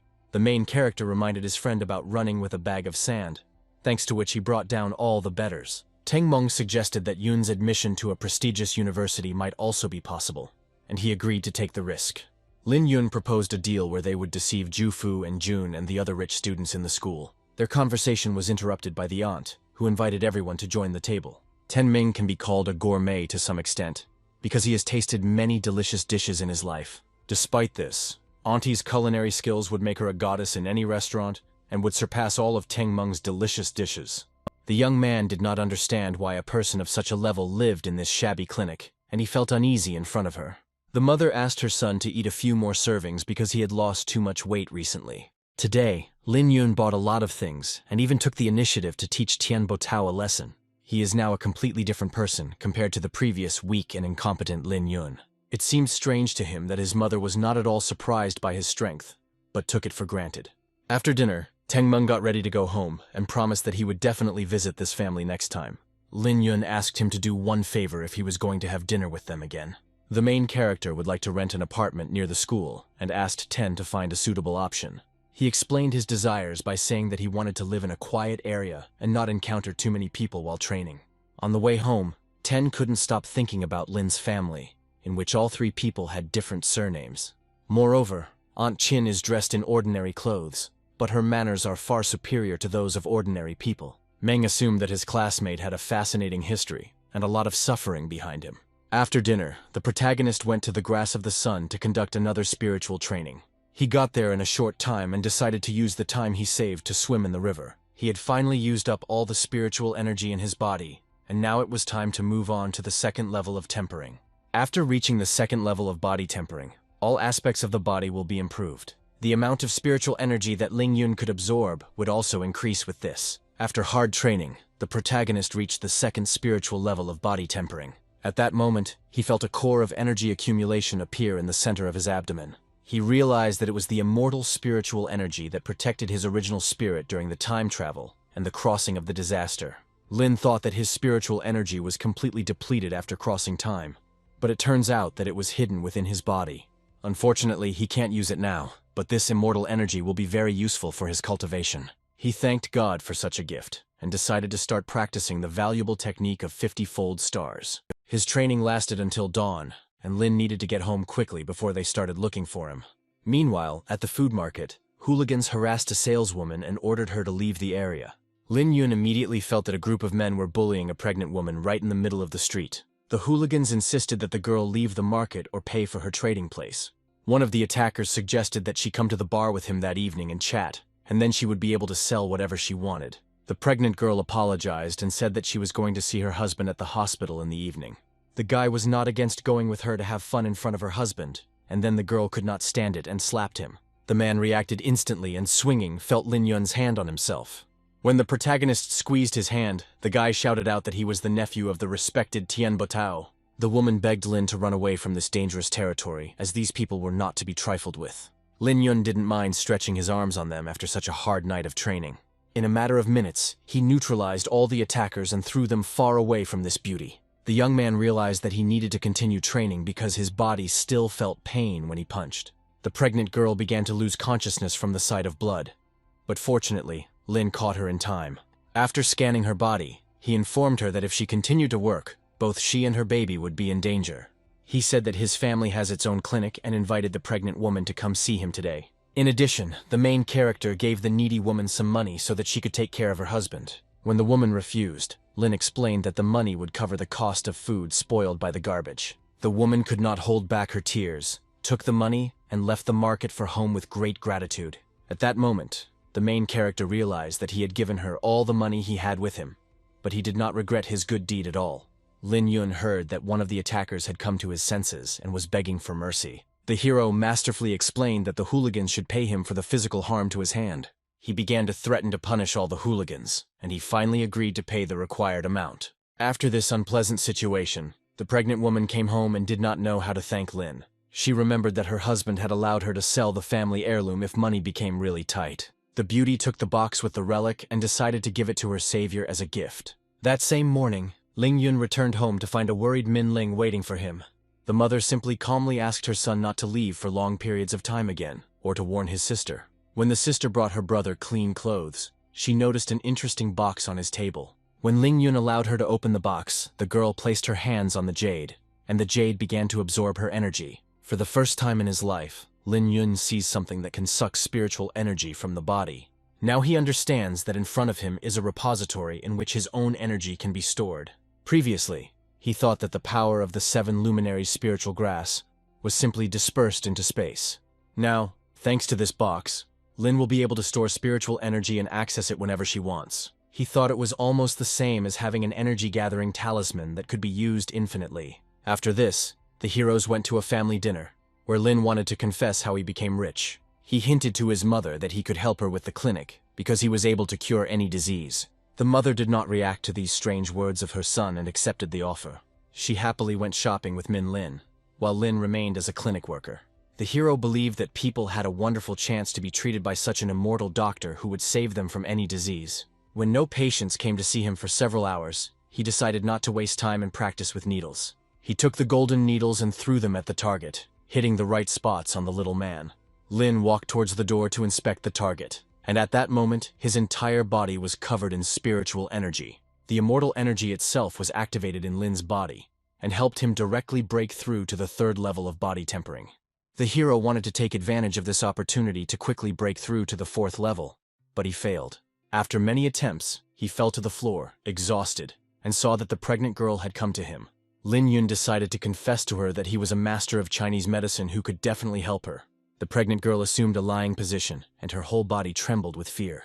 Lin Yun was able to calm her down and began the acupuncture process to save the child. In this way, he will not only be able to normalize the condition of the fetus, but also improve the health of the aunt, so that she will almost never get sick. Half an hour later, the patient admitted that the anxiety had disappeared and her whole body felt light. For Lin's feat, she decided to thank him with a gift in the form of a family heirloom. When Lin touched the gifted brush, his body was once again filled with his immortal energy. The boy saw that his immortal energy was quickly flowing into the gifted relic. The young man was grateful for such a suitable gift, because now this brush contained all his immortal spiritual energy, which no one could take away. After Auntie left, Lin decided to go home to test the brush with ink. It turns out that this thing can perfectly draw hieroglyphs and create painted talismans. Suddenly, out of the blue, the main character received a call from Xu Mei Ning, who had already begun to miss him. 10 minutes after the phone conversation, the girl arrived at Lin's house to spend time together. She wanted to help Lin with the clinic and explained this by saying that she was his loving girlfriend. Meng Ning wanted to touch his cheeks, but Lin refused her and would only agree for a certain amount of money. At that very moment, a message arrived on his phone that 10,000 yuan had just been credited to his account. As Meng Ning began to caress Lin Yun, Lin's mother, sister, and Teng Meng entered the clinic. The hero's girlfriend suddenly changed her expression and announced to his mother that she was her son's girlfriend. Teng Meng suddenly recalled the moment when he promised his comrade to deal with the one who dared to touch Meng Ning. Now he regretted signing up for this, because in his eyes, Meng Ning's boyfriend was Ling Yun. That evening, Mr. Dao visited Bo Tao's nephew to inquire about his health. Dao promised him that he would personally break the legs of Lin Yun, who stood in their way. When the nephew asked about his uncle, the young man lied, saying that he was absent because of an important meeting. In fact, Tian Botao was lying in the next room because he had also suffered at the hands of Lin. Dao promised the master that Lin Yun's legs would be broken into small bones. Tian Botao asked the boy to destroy the clinic and kidnap Lin's mother while he was at school. That same day, Lin's entire group gathered for dinner at his home, where Meng Ning and Ming Ling openly hated each other. After dinner, the protagonist's mother saw the guests off and told them to be careful on the way back to school. Meng Ning promised Auntie that she would personally drive Lin Yun to school in her car. Hearing this, the embittered Min Ling asked to go with Teng Meng. Suddenly, Lin asked everyone to stop as he sensed a murderous aura. The main character made his mother hide somewhere secluded, and explained that someone had come to the clinic looking for trouble. Teng Meng wanted to go with him to the showdown, but he was given the task of guarding all the female representatives. Meng Ning also wanted to ask to go with Lin, but he almost immediately pushed her into the car and forced her to leave. A few minutes later, an armed group of hooligans led by Dao was already standing at the door of Lin's mother's clinic. These people were first given the order to destroy the clinic and then kidnap the hero's unfortunate mother. Lin Yun intervened in the crowd and asked to enter the clinic to watch the show. Dao let Lin pass without any interference because he was curious to see what this fat man could show them. When Lin Yun entered, he beat up the first people he came across and threw them outside into the crowd of others. Anyone who wanted to interfere with what was happening was thrown far away from the clinic. And now it was Dao's turn to come face to face with Lin, and he immediately asked for forgiveness and mercy. He was afraid that his group would be finished today if they didn't calm this guy down. Meanwhile, all the attackers were rebuilding the clinic and cleaning it clean. Dao asked for forgiveness from Lin, promising to pay him compensation in the amount of 100,000. The main character thought it was too much and hesitated, and then Dao raised the amount to 500,000. In the end, the young men agreed on 600,000, and Dao did not feel sorry for this money because he simply wanted to save his life. Thinking that this was not enough, Ling Yun touched Dao's body, causing him to feel incredible pain. The main character promised that it wouldn't kill the guy, but that he would just experience hellish pain for a minute every night. He also said that if this company decides to bring trouble to itself next time, it will be dead. Lin Yun asked Dao to come back to him in a month, but in the meantime, he kicked him in the stomach and asked him to get out of here immediately with his people. After everyone left the clinic, Lin Yun was glad that neither his sister nor the others had seen the display of his power. When the surviving girls ran out to Lin, he realized that Meng Ning was filming what was happening on camera. Then everyone believed that Lin Yun was a real master of Chinese martial arts. Lin decided to support the newly invented legend and confessed that he had recently come across a book on martial arts. Then Lin's mother came out of the clinic and reproached him for revealing his power despite her prohibition. It turned out that his aunt had told him since childhood not to show his strength when he might get into trouble because of his large build. The mother asked her son not to be so reckless from now on, even though he did it for the sake of his family. On the way to school, Lin was thinking about his mother, who was clearly an unusual person, but it was strange that he didn't feel anything from her. Teng Meng had a chance to be alone with Ming Ling, but he didn't know how to start a conversation. Suddenly, the girl jealously asked him about Lin. How long had he known Meng Ning? Teng Meng told her that Meng Ning and Ling Yun had only met a few days ago. At school, Sister Lena found out that he was spending the night in a house he had rented nearby. She plucked a pink flower from a bush and handed it to Lin so that he would always remember her when he looked at it. After some time, Meng Ning reproached the young man that a pink rose meant a symbol of love and sympathy. The girl was wildly jealous of Lin Yun's sister, but she couldn't do anything about it. Suddenly her car stopped, and she headed towards the same pink rose bush. She picked not just one flower, but a whole bouquet and handed it to Lin Yun. She promised the young man that if he threw away even one bud, she would bite him to death. Despite the persistence, Lin Yun liked this gesture of care, and the flowers were not bad either. After the trip, Lin Yun spent several hours cleaning the rented house. When he was completely free, he decided to take up the study of the mysterious brush.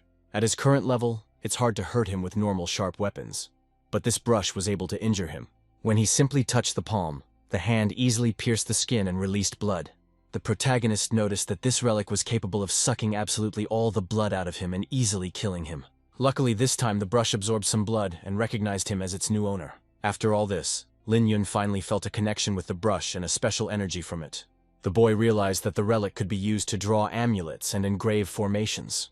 It can also be used as a powerful weapon when facing an enemy. Ling Yun spent the rest of the day usefully by going for a light jog. At night, he sat down again on the riverbank, lit a fire, and began to concentrate spiritual energy within himself. He felt the peak of the 3rd level, and he was eager to check the results of this training. He didn't like that the cultivation world was not like the cultivation on Earth. He realized that with each transition to a new level of cultivation on Earth, he gained more strength. The protagonist is confident that he will not repeat the same mistake when he crosses the disaster again. He went to school, where for some reason everyone was talking about him and Chao Shan and their hugs. She told her friend that someone had posted photos online of her and Lin hugging. Chao Zham took the news calmly, and Ji noticed that her personality had changed. When Ling Yun approached the girls and wished them good morning, Cao Shan was overcome with shame. After the last conversation, she felt that she was unworthy of greeting Lin, since she had nothing in common with him. She then asked her friend if she would be jealous if another girl asked Lin Yun out on a date. The school's beauty was confident that Lin Yun would not associate with anyone other than her sister. Suddenly, a charming beauty entered the classroom, looking for Lin Yun. This was the same girl that the main character met on the riverbank. She came to Lin to give him his jacket and his ID. At first, she thought he was just a fat guy, but now she thinks he could be a real handsome man if he lost a little more weight. The main character hoped that as a sign of gratitude the girl would give him some money, but she simply hugged him tightly. Then Lin came up with a story that evening the beauty had broken his glasses, which he was carrying as a gift to his mother. He remembered that the girl was drunk and wanted her to immediately pay him for the broken glasses. When the beauty picked up the phone, Lin already believed that she would transfer money to him, but she only suggested going for a new pair of glasses. She was busy today and suggested that Lin meet in the future, taking his phone number.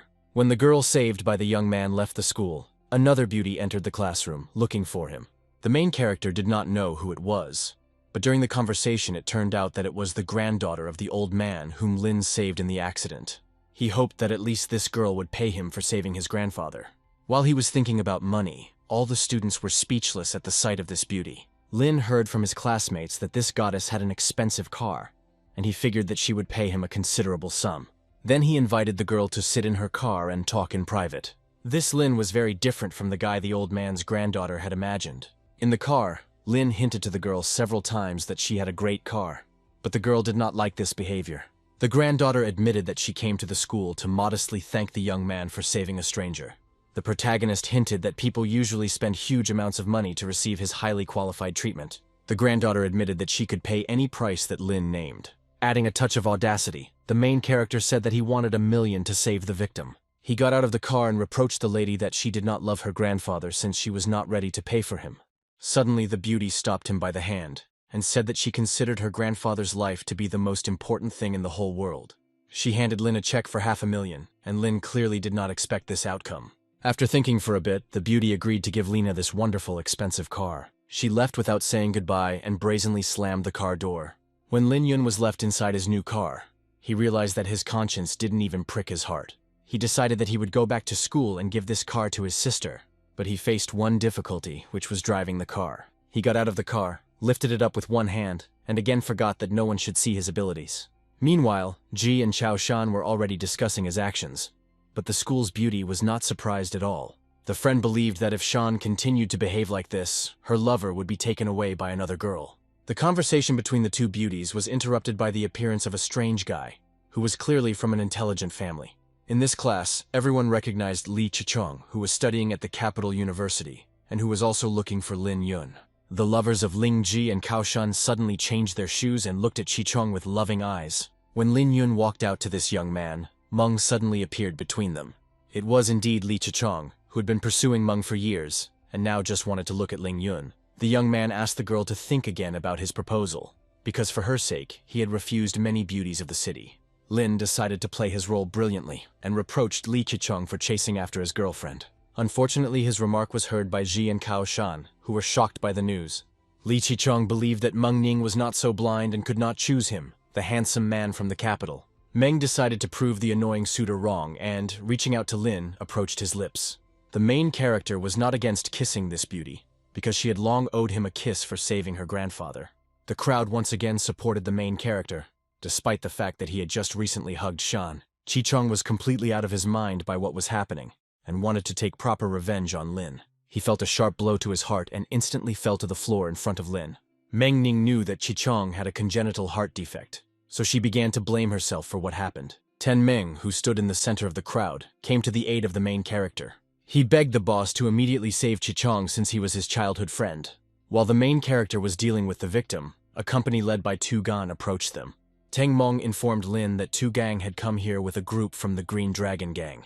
Teng Mong asked Lin to be careful with this gang, which consists of a bunch of hooligans. Teng Mong asked Ling Yun to help his friend first. Lin Yun listened to him and asked him to move away so as not to reveal the relationship.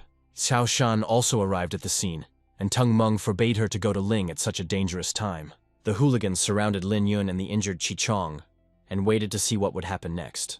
When they finally attacked Lin, they were all instantly thrown back into the far wall. The hooligans didn't even understand what had happened, because they didn't expect the fat man to deal with them so quickly. In addition to disciplining the hooligans, Lin Yun also treated the patient and gave him acupuncture. After the acupuncture session, Chi Chong gradually came to his senses. Meng Ning immediately apologized to him for angering him with her behavior. The boy thought that he owed his salvation to Meng Ning, as if she had saved him from death. Meng pointed at Lin and said that Lin Yun had taken care of everything, but Chi Chong felt uneasy. The protagonist asked him to lie down for a while until his pulse was fully restored. Chi Chong couldn't believe his eyes that he was saved by his love rival, who by his actions had trampled him even further into the dirt. Suddenly, a huge man pushed aside the crowd of spectators and walked towards Lin. Teng Meng warned the boss that the person in front of him was Tae So Ho, who was one of the celebrities of the Green Dragon Gang. The young man insisted to be careful, because he had a very large body that possessed exceptional talent in martial arts. The main character himself noticed that the speed of Tae So Ho's strikes is quite high. At the beginning of the battle, Lin and his opponent praised each other for their good abilities and strength. Ling Yun decided to give Tae So Ho a chance and let him strike first without any counterattack. Shan and Ji were worried that their classmate would meet his end today. Tae So Ho didn't like that the protagonist looked down on him because of his overconfidence in his abilities. Lina was confused that Tae So Ho only had enough for one blow, but he immediately dealt another one. As the battle progressed, the protagonist noticed that this guy had a unique bone structure and talent that could be developed. He also noted that it has the potential to cultivate immortality. Lin Yun dealt some damage to Tae So Ho, but he still refused to admit defeat. Lin Yun was not against continuing the battle, but he had one condition. In case of victory, he was ready to be at Tae So Ho's disposal. If Tae So Ho loses, he will leave the Green Dragon Gang and follow Lin wholeheartedly. When Tae So Ho agreed to the terms, Lin Yun kicked him in the stomach and sent him flying to the floor. The huge fighter admitted that he would never admit defeat and asked Lin to hit him again. He endured every powerful blow from Lin and did not show an ounce of suffering. When he refused to accept defeat again, Ling Yun angrily lifted him up. He threw it at the far wall and then the man began to lose consciousness. While Tae So Ho was recovering, Lin decided to take care of Chi Chong's treatment. He pulled out the needles from him at the right moment, but Chi Chong thought he wanted to cause harm. After the needles were removed, Chi Chong felt as if his whole body had relaxed and gained new life. He said that even after his grandfather's acupuncture, there was never such an effect. Despite this, Chi Chong promised his lover that he would continue to be treated by her grandfather Shu. Meng Ning confessed to her suitor that he was completely curable, and now he would no longer need his grandfather's treatment. Yu said that Chi Chong's heart could not be helped, and he had to avoid irritation, physical exercise, and injury. The young man had to stand aside even during the slightest fight in the yard, so Teng Meng was always by his side. Teng Meng had been dealing with bullies on Li Chichong's behalf for many years. Chi Chong thought he would have to live like this for the rest of his life. But now he is told that he is healthy. He decided to test the results of the therapy, and asked Lin to hit him on the head harder. After the blow, he felt that his heart was indeed fine and did not hurt. Now the hero's heart was covered with incredible spiritual energy, and was under its protection. Chi Chong was grateful to Lin for these wonderful feelings that he had not experienced since birth. Ten realized that Boss was telling the truth, that he could cure even a congenital heart defect. He immediately thought that he could make a lot of money with Lin's abilities. Shan realized that Lin was incredible because he pacified Tae So Ho and also cured Chi Chong of his heart disease. She suggested that the main character met people from mysterious clans and received knowledge from them. She felt uneasy because she had kept her distance from him for a long time, thinking that he was not good enough for her. Meanwhile, Tae So Ho continued to struggle with all his might to not submit to Lin Yun. Every time he got to his feet, the protagonist threw him back into the wall again and again. Lin Yun was already tired of beating up the guy, and this time he decided to come up with something more exciting. He opened the window, grabbed Tae So Ho and jumped out with him. Even after being on the ground from such a height, Tae So Ho did not give up, and on the contrary, he gained the strength to fight. Then the main character grabbed the guy tighter and ran with him across the stadium at lightning speed. Only after this did Tae So Ho admit defeat and promise that he would follow Lin everywhere. Finally, Lin used his own spiritual energy to purify his essence. Now he is not the same Tae So Ho he used to be, as his martial arts are completely destroyed. After much torment, Lin Yun threw Tae So Ho into the basketball hoop and went on about his business. He returned to school, where the rest of the hooligans had already woken up. he started talking about compensation, and the leader asked his subordinates to give Lin all the money to stay alive. All those present listened to their leader and asked Lin for the code to transfer millions. Despite this, the protagonist promised the guys that he would soon personally approach their boss to discuss the issue of compensation. After this, he announced that Tae-Sohu was now one of his men and no longer belonged to the Green Dragon Gang. Tae-Sohu was the future successor of the Green Dragon Gang, and the hooligans could do nothing about his betrayal. The conversation between Lin and everyone around him was interrupted by the appearance of several police cars at the school. The same beauty who came to visit Lin Yun in the morning got out of the car. Tang Meng remembered that his father had told him that an influential woman had been sent to the school to work on an important matter. Lin Yun didn't pay any attention to her, and offered Chichong to thank him with a delicious meal. Min Lin arrived at the scene, worried that the hooligans had beaten up her brother.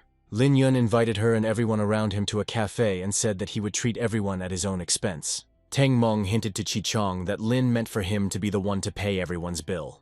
Meanwhile, Tae-Sohu, standing in the basketball hoop, felt that his body was much stronger than ever. Tang Meng walked up to him and informed him that Lin Yun had also invited him to have lunch with the entire class. Tae-Sohu was pleased with this invitation and happily descended from the ring to the ground. Tang Meng also felt like Tae-Sohu had become much stronger after being beaten by the boss. When Lin Yang and his group went out for lunch, he was stopped by a policewoman. She announced that today's incident required Lin's cooperation in the investigation and asked him to come with her to the station. The main character denied it and said that he was not to blame for the current situation. Then an old friend grabbed his hand and asked him to simply cooperate with the investigation and give the necessary testimony. Lin Yun pulled the girl close to him and offered to take his testimony during their dinner together. The most popular figures in the school gathered in Ling Yun's district at a cafe. Mengning also joined the dinner, choosing to be in the company of two of the school's beauties. Shan immediately began to ask her about when she met Lin Yun. Meng admitted that it happened the day after Lin ran with a bag of sand. Shan couldn't believe that their relationship had started in just a couple of days. Mengning's feminine intuition kicked in, and she sensed that Chao Shan was also in love with Ling. Shun, as a police officer, began the interrogation and asked Tae-Sohu why he was hanging on the basketball backboard. She asked him to answer as honestly as possible, because this was a real police interrogation. Tae-Sohu played the fool and said that the air at high altitude was much cleaner than on the ground. Since the victim herself said so, the police had no more questions for her. Tang Meng didn't understand why Tae-Sohu responded like that, since Lin had just beaten him up and put him in the basketball hoop. Tae-Sohu was as if hypnotized because in his head there was a phrase that he should bow down to Lin. He wasn't even afraid of revenge from the Green Dragon, because the Green Dragon was no match for Lin Yun. He was confident that by following Lin Yun, he would gain more than with the Green Dragon. In turn, Li Qichong also believed that he should follow Lin Yun because he had cured his sick heart. Suddenly everyone heard thunder outside and saw a dark sky. One of the lightning bolts penetrated the window and flashed between the chandeliers. All the students present became alarmed and began to leave the dining hall. Lin Yun ordered the girls not to panic and to hide in other rooms. He asked his sister and Tae-Soha to follow him outside. He asked Tang Meng what the highest mountain was around the nearest lake. Tang Meng replied that in Longping County there was a high point called Tiger Cliff. The protagonist decided to take 3 people with him and told Tang Meng to go to Tiger Cliff by car. For some reason, he believed that there was no time to waste and that they needed to act right now. He took his beloved sister and Mengning and soared into the clouds together. Even on this dangerous flight, Mengning didn't understand why Ling Yun would take her sister with him no matter what. Lin Yun thought that before him was a wonderful opportunity for cultivation bestowed by the heavens. Soon the heroes arrived at Tiger Rock, where lightning was flashing and the wind was howling. It was the first time the girls had seen such a natural spectacle, called a dragon whirlwind.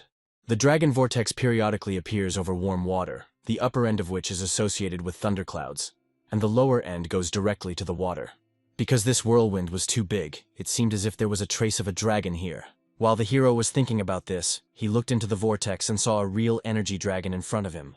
After this, a strong wind arose at the site, which threw the heroes back several meters. Lin Yun took out the relic and used the brush to absorb the spiritual energy of the phenomenon. Some of the energy was absorbed into the brush, and most of it penetrated straight into Lin Yun. Ling Yun was able to use the dragon's spiritual energy to repurify his tendons and bone marrow and completely transform his body. Luckily, he has a brush that can draw all that dragon energy out of his body by absorbing it. Otherwise, if such a huge amount of spiritual energy were to flow into his body at once, he would suffer. Lin Ming, who was standing next to him, effortlessly absorbed a bunch of dragon energy without any discomfort. Cultivation with this body type is advancing by leaps and bounds, but due to its speed, it is not entirely safe. Lin Yun promised himself that when his cultivation became strong, he would protect his sister from all threats and teach her how to cultivate. When the manifestation of spiritual energy was completed, the protagonist felt his body change. The vortex energy was able to cleanse Lin's body and burn away all of his fat in an instant. The protagonist didn't know how to tell this to others and decided to come up with some explanation. When he started making excuses, Meng Ning hugged him and said that it didn't matter how he became handsome. She leaned closer to his lips, but was immediately stopped by Min Lin. Meng Ming tried to kiss the protagonist, but he clearly didn't want it. He asked his sister for help with his eyes, but she could do nothing. Suddenly, a real savior came to him in the form of a powerful and strong Tae-so-hu. Lin untied himself from the girl and called the guy to watch how the vortex sucked in energy. In an instant, the whirlwind disappeared, and a clear sky with a couple of white clouds appeared before the heroes. The main character explained to everyone that in this world there are mysterious forces that no one can see and no one can touch. The purpose for which he brought his friends to the dragon's whirlwind was to make them understand this truth. Meng Ning promised Lin that she would always follow him, but the hero pushed her away and asked her to return to school. He himself was going to save one person and repay him for his kindness. Meanwhile, the pregnant woman's husband lay unconscious in the medical clinic. The doctor told his wife that the chances were slim, and they did what they could. The wife begged the doctors to save her husband, but fortunately Lin Yun came to their aid. Seeing Lin Yun, the pregnant girl realized that God had come to her again in the form of a savior. Lin Yun asked everyone present to go out into the corridor and picked up the needles. The female doctor did not want to trust him with the patient, but the man's wife insisted that she was dealing with a real doctor. The doctor insisted that they were simply trying to deceive the woman, and that she shouldn't fall for it. Then the main character couldn't resist, leaned the doctor against the wall, and asked her to be more restrained. He sat her down next to him and allowed her to watch the process.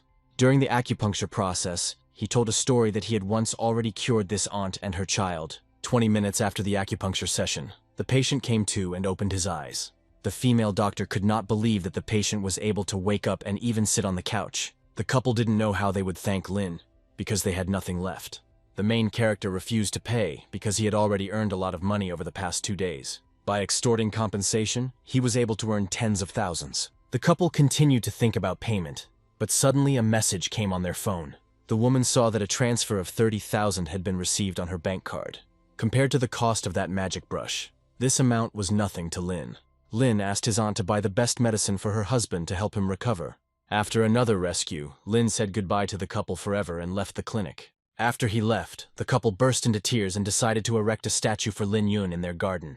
On his way out of the clinic, Yun was stopped by the same angry nurse who wanted to talk to him. She invited him to go to dinner with her after her shift ended. Lin Yun casually refused her, but still took her phone number just in case. After visiting the clinic, the heroes went to the park to have some fun. In the park, Tae-so-hu told Lin that Jufa had paid him to beat Lin. The protagonist wanted Tae-so-hu to return to Jufe and take the remaining amount. The young man was hesitant to do such a thing, but Lin Yun taught him how to extort as much money as possible. Meanwhile, Jufe was informed that Lin Yun had thrown Tae-so-hu into the basketball hoop and had extorted tens of thousands from the Green Dragon people. Suddenly there was a knock on their door and Tae-so-hu arrived to talk. Jufa immediately realized that the guy came to give a deposit because of the failed mission. No one thought that he would come in and ask for part of the amount owed since he had dealt with Lin Yun. He explained that he lost to Lin the first time only to expose his weaknesses. After that, he followed him, attacked him, and made him beg for mercy on his knees after the third blow. Jufa didn't believe this nonsense, but Tae-so-hu suggested that he go to Lin and see for himself. Jufa believed and was ready to give the remaining amount, but Tae-so-hu doubled it. Tae-so-hu could tell Lin that Jufa was behind this whole thing, and then he would hardly ever get out of the hospital. Without thinking twice, Jufa transferred 20,000 yuan to the hero and forgot about this conversation. Jufa admitted that he would go to Lin in the near future and come to a truce with him. As he left, Tae-suo said that if Lin beat him up, Jufa would pay for all his medical expenses. Jufe felt this extortion was all too familiar and remembered that Lin had done exactly the same thing. Lin Yun promised his sister to come to school, and on the way he saw Zhuang Meifeng. The girl was just looking for Lin Yun and, lost in thought, ran straight into him. She told the hero in tears that all her things had been taken away from her, and she had almost nothing left. Lin Yun brought her to his home to talk about what happened in more detail. Zhuang Meifeng said that the family of the beaten boy is looking for Lin to take revenge for the accident. The Sun family had hired trained fighters that he definitely couldn't handle. Meanwhile, these fighters had already arrived at Lin Yun's house and reported to the elder that he was inside. The fighters were ordered to continue surveillance and attack Lin at the most opportune moment.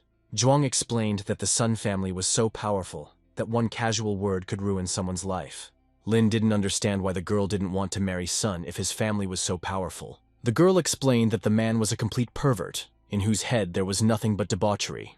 That's the only reason she ran away from home, and all the most valuable things she built remained there. If the Sun family finds her, they will immediately kidnap her and take her back into slavery. The main character suggested that she hide in his house for now, and then he would be able to protect her. In return, he offered the girl cooking and cleaning the house, and all the female duties. During the conversation, the girl said that she could be useful, because she graduated from the University of Economics and Finance. Then the main character handed her a check as capital, and asked her to earn several million from it in a few days. Zhuang Mifeng promised to double this million within 1 month. Lin left her with these matters and went out into the street, where the fighters were already waiting for him. The female leader ordered the fighters to follow Lin on foot, without using transport. The main character immediately noticed that the fighters were not only watching him, but were also hiding in the distant bushes. The girl Xuan was ready to kill Lin to earn the promised 50 million. For that kind of money, she was ready to kill this schoolboy no matter what. The protagonist made a knight's move and lured his pursuers to Mount Lungpun. Fearing reprisals, Xuan gathered her thoughts, grabbed a knife and rushed at him.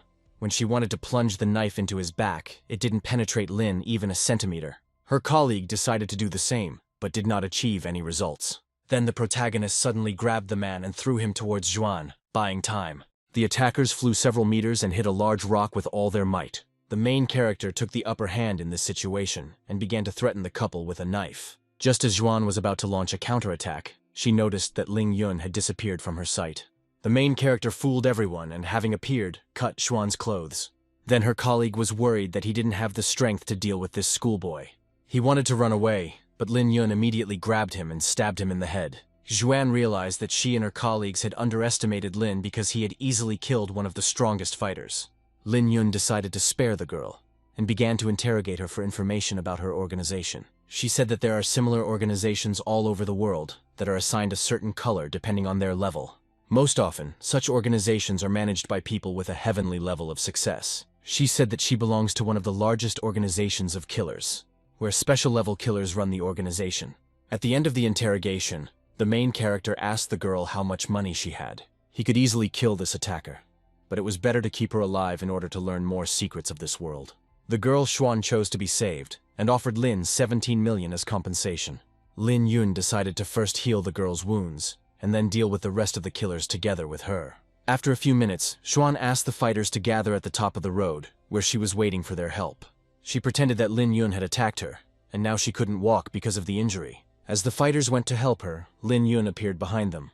The traitor explained to her colleagues that failure to complete this mission would have resulted in her death in the organization anyway, so she chose to be saved in this way. Lin Yun found a gun on one of the attackers, and then the hooligans began to bow and apologize to him. The killer himself offered to give all the money to Lin so that he would spare their lives. After paying the compensation, Lin removed the restraint from them and promised that they would soon be able to move freely. He asked the boys to find him in the city in 3 months, otherwise they would die from hellish pain. After this hellish story, he picked up Xuan and brought her to his home, where Mei Feng was waiting for him. He explained to Mei Feng that this woman belonged to him, and she could protect her from any threat. Mei Feng called him into a separate room and began to harass him, showing her true feelings. The main character clearly didn't want all these kisses, and luckily, he got a call with important news. He went to save someone and left the girls alone in the house. Meanwhile, a female police officer with tears in her eyes was praying to God for help in a local bar. Half an hour ago, a terrible event took place at the Lido Hotel, and the hero clearly headed there. Several young men surrounded Shun, who was conducting her secret investigation. This film and television company lured and tortured many girls under the pretext of raising stars. And now the same fate awaited Shun, who had just had something added to her alcohol. The young men offered her one last glass, and she thought they had taken her bait. She happily drank the last of the alcohol, but things didn't go according to her plan. Her head suddenly spun, and she realized that something had been slipped into her glass of alcohol. She felt even worse, and, staggering, she asked the criminals for permission to visit the toilet. She wanted to purge, but one of the producers said she could do her business right in the audition room. The men whispered in her ears that they should start listening immediately while they had enough time. A few minutes later, they escorted the girl to the right room and threw her on the floor like an animal. They left her alone for a while, and then Shun was able to call Lin Yun and ask for help. Half an hour later, the main character arrived at the hotel and was looking for the right room where Shun was. He swept away all the people in his path who prevented him from going deeper into the hotel. One of the administrators nevertheless told him the right room, and Lin found Shun in it. He was extremely angry at the offenders because they had difficulty controlling their lower male body parts. He beat them up thoroughly, threw them out into the corridor, and took the suitcase with their money with him. He believed that this money would be payment for saving this innocent girl from their hands. He promised that he would definitely contact them in the future to receive the second part of the compensation. At this time, in his house, two girls were completely alone and silently looked at each other. Zhen explained to Zhuang that she had no plans for Lin, as he was simply her master. Mei Feng trusted Zhuan because she would be comfortable living with at least one girl. Suddenly, the door opened, and everyone was shocked because Lin brought another girl on his back. He asked his girlfriends to help him get acupuncture for drug intoxication. Shun's sounds seemed too exciting to Zhuang Mei Feng, and she could hardly restrain herself. After the miraculous rescue, Lin decided to rest, and then Zhuang sat on his lap. She confessed her feelings to him, and it was the first time someone had said that to Lin after he came to this world. They were interrupted by Zhuan, who reported that the woman in the bedroom had woken up and wanted to talk to Lin alone. When Lin came to Shun, she confessed that she liked Lin very much. She explained her behavior by saying that, in accordance with her profession, she went to the bar to find evidence of a crime. Lin didn't understand how a person who couldn't protect himself wanted to protect others. If Lin didn't know how to use the needle technique, he would have used an intimate method to save Shun. Shun said that she was ready to do dirty deeds with Lin that evening. At the moment she was drugged, she promised herself that if she had sex that evening, it would only be with Lin. As of today, she is completely pure, and she would like her first time to be with Lin Yun. She confessed her sympathy to Lin with particular warmth, and the hero did not know what to do with two girls at once. Their embrace was interrupted by the appearance of Zhuan, who was furious at what was happening. She asked Lin Yun to go out and talk to this flirtatious girl face to face. Shun was curious to know what the relationship was between the two. When the girls were alone, they began to talk about Lin and the stories of how they met. Shun made up a story that Lin was her husband, whom she loved madly. Despite Lin's young age, they had already recognized each other, and so he allowed her to live under his roof. She hoped that after such stories, Shun would forget about Lin and stop pursuing him. The next day, the main character returned home after another night training. On the table, he saw a pink letter that was addressed to him. In the letter, Shun said that she was going to leave this city and leave Lin alone with his thoughts. The main character was offended because Shun was the first girl he met after he came to this earth. That same morning, Teng Meng and Tai Sohu arrived to visit Lin. They were met by two unfamiliar girls who were happy to meet him. Hearing the name Zhuang Mei Feng, Teng guessed that she might be Zhuang Meiqi's sister. The main character gathered his friends to ask where the film company might be located. The Tiso Hu gang wanted the film company to pay them protection money, but they were warned in time not to get involved with these scumbags. Teng Meng heard his father mention that this film company was based in the capital and operated under the banner of cultivating stars. The main character learned from his friends that this company is engaged in the supply of women to the capital's big shots. Lin Yun promised himself that he would go to the film and television company with his friends and put a fat end to their careers. Suddenly, Tae-So Hu became more powerful and much more courageous. He believed that he had to suppress the enemy with his aura in order to collect the required amount.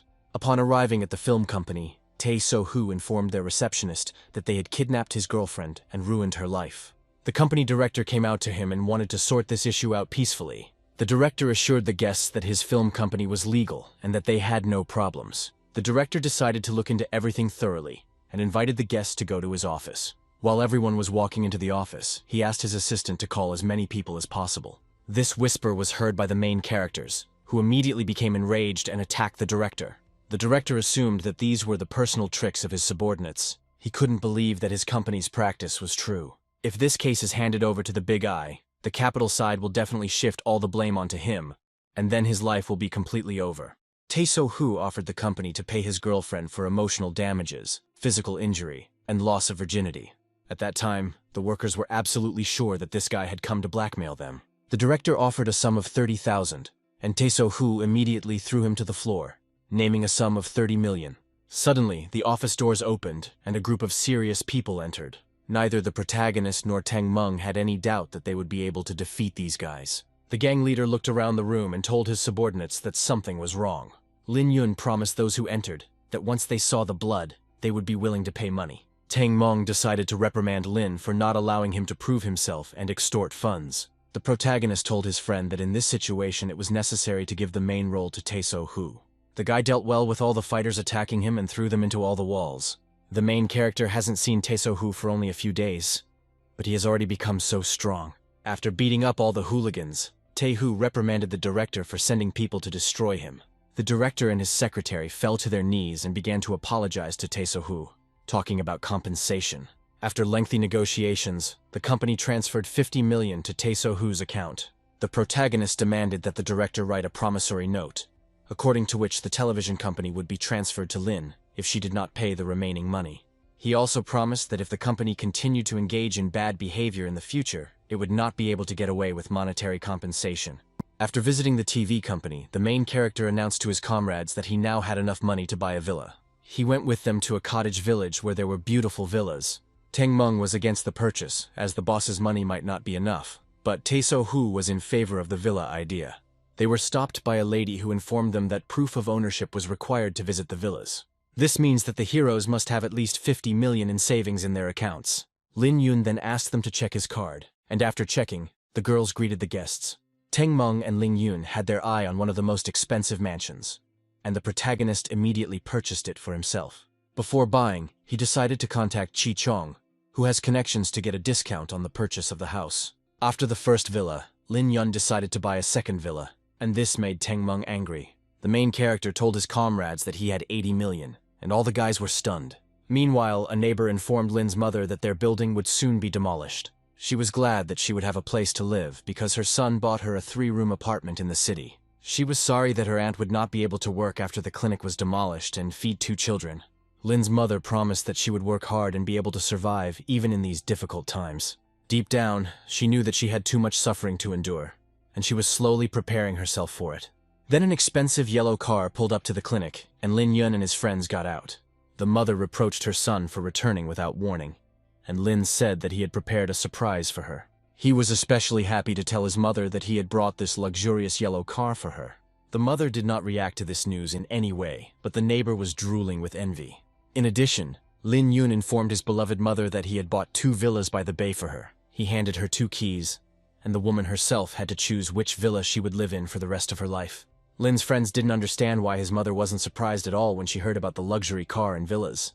The mother's face changed dramatically and asked her son to go inside for a minute to have a serious talk. She easily accepted that her son could be a hooligan and extort money from passers-by. It was important to her that he had a steady source of income that would allow him to not worry about anything in the future. The son admitted that he plans to open a clinic in the city center in the near future and save people's lives. The aunt was worried that there would be no one to look after the clinic and asked if there was a suitable person for the role of nurse. Lin Yun remembered the girl from the clinic who left him a phone number to contact him. Overhearing the conversation, Tang Meng told Lin that he could not open a clinic without a medical license. Then the protagonist realized that he could get a license thanks to Meng Ning and her grandfather Shu. He suggested that Tang Meng take Yao Rou's girlfriend, while he himself wanted to return to school with Meng Ning. Before leaving, he asked Tae-so Hu to train even harder to become much stronger. Tang Meng didn't know who they were talking about and made inquiries that it was a nurse from a nearby clinic. He approached the girl with insolence, and she was seriously frightened by his serious appearance. When Tang Meng introduced himself as Lin's friend, the girl was upset that her lover would not come to the meeting. Ten said that the boss asked him to pick her up and bring her home to him. Deep down, the guy was offended that the opposite sex was only attracted to Lin Yun. Fortunately, in Tang Meng's heart there was only Ming Lin, who was different from all the girls in her open and pure soul. Tang Meng and his new friend arrived at the school, where they were accidentally met by Lin and Meng Ning. From the looks between Meng Ning and Yao Ru, it was clear that hostility had immediately formed between them. Meng Ning decided to take the initiative into her own hands and invited Lin Yun to karaoke for a show, bribing him with his medical license. At karaoke, the girl seriously proposed to Lin that he become her real boyfriend forever. The main character promised her that they would definitely be together in the future, but for now, he needed to think about his studies. 5 hours later, the main character finally got rid of the annoying girl and noticed that Yao was waiting for him. Before leaving for karaoke, Lin hinted to her to go home, but she didn't get the hint. She was ready to wait for him as long as circumstances required, and even these 6 hours did not become an obstacle for her. The hero realized that the girl was frozen and he decided to take her home. He brought her to her home and began to massage her feet before going to bed. During the massage, he offered her a job for which she would receive twice as much, and she happily agreed. When Lin wanted to go home after agreeing, Yao invited him to spend the night with her. She had planned to do various things with Lin, but he abruptly cut everything off. He explained to her in a soft tone that he doesn't hug or massage random girls' feet, but he shouldn't be impudent either. 3 days later, they saw each other again, and there were no misunderstandings between them. They arrived at a place that was ideal for their future clinic. Owner Van said he wanted to go to his hometown, so he was selling his business. Looking into his eyes, Lin Yun realized that he was vomiting food every night and had a terrible stomachache. According to Lin, the man can't even drink regular water. Lin was ready to cure the victim, and then the man, as a sign of gratitude, bet his entire fortune. He was ready to give this store away absolutely for free, just to stay alive. Lin first asked what the true history of this disease was. The man said that he had been working in his store for more than 10 years, and business had always been good. Last year, a new store opened across the road, also selling clothes. Due to his inexperience, the business owner was not very successful and was about to close down. At that moment, Wang suddenly realized that something was wrong with his body. At first, it was just an upset stomach, but gradually it became so painful that he could no longer sleep. He went to many hospitals, but the doctors said he was not sick, until Chinese medicine declared it was an evil spell. He guessed that the owner of the neighboring store was from China, where the technique of infecting with parasites was widespread. Wang then went to their store to talk to them, but they insisted they knew nothing. Wang's health was getting worse and worse, so he decided to go to his hometown to die there. Lin promised the man that if he listened to his advice, he would be able to get rid of the parasite once and for all. As soon as he completed the acupuncture session, the man began vomiting huge parasite larvae. When the larvae scattered all over the location, Lin Yun pierced them with golden needles. After the therapy, Mr. Wang felt his body was relaxed, and the feeling of work was gone.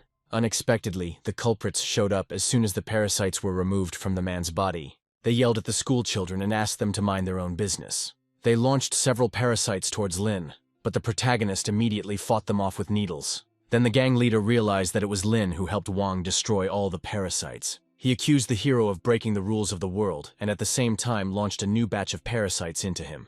The absolutely calm protagonist released the golden needles from his hands. It was strange, but the parasites were able to fly around the needles without getting hurt by them. Lin Yun had a secret weapon in the form of spiritual energy, which he used to repel the parasites. After that, he successfully dealt with both the gang leader and his subordinates. After a small fight, Lin assured the man that he did not need to sell the store, because none of the enemies would return.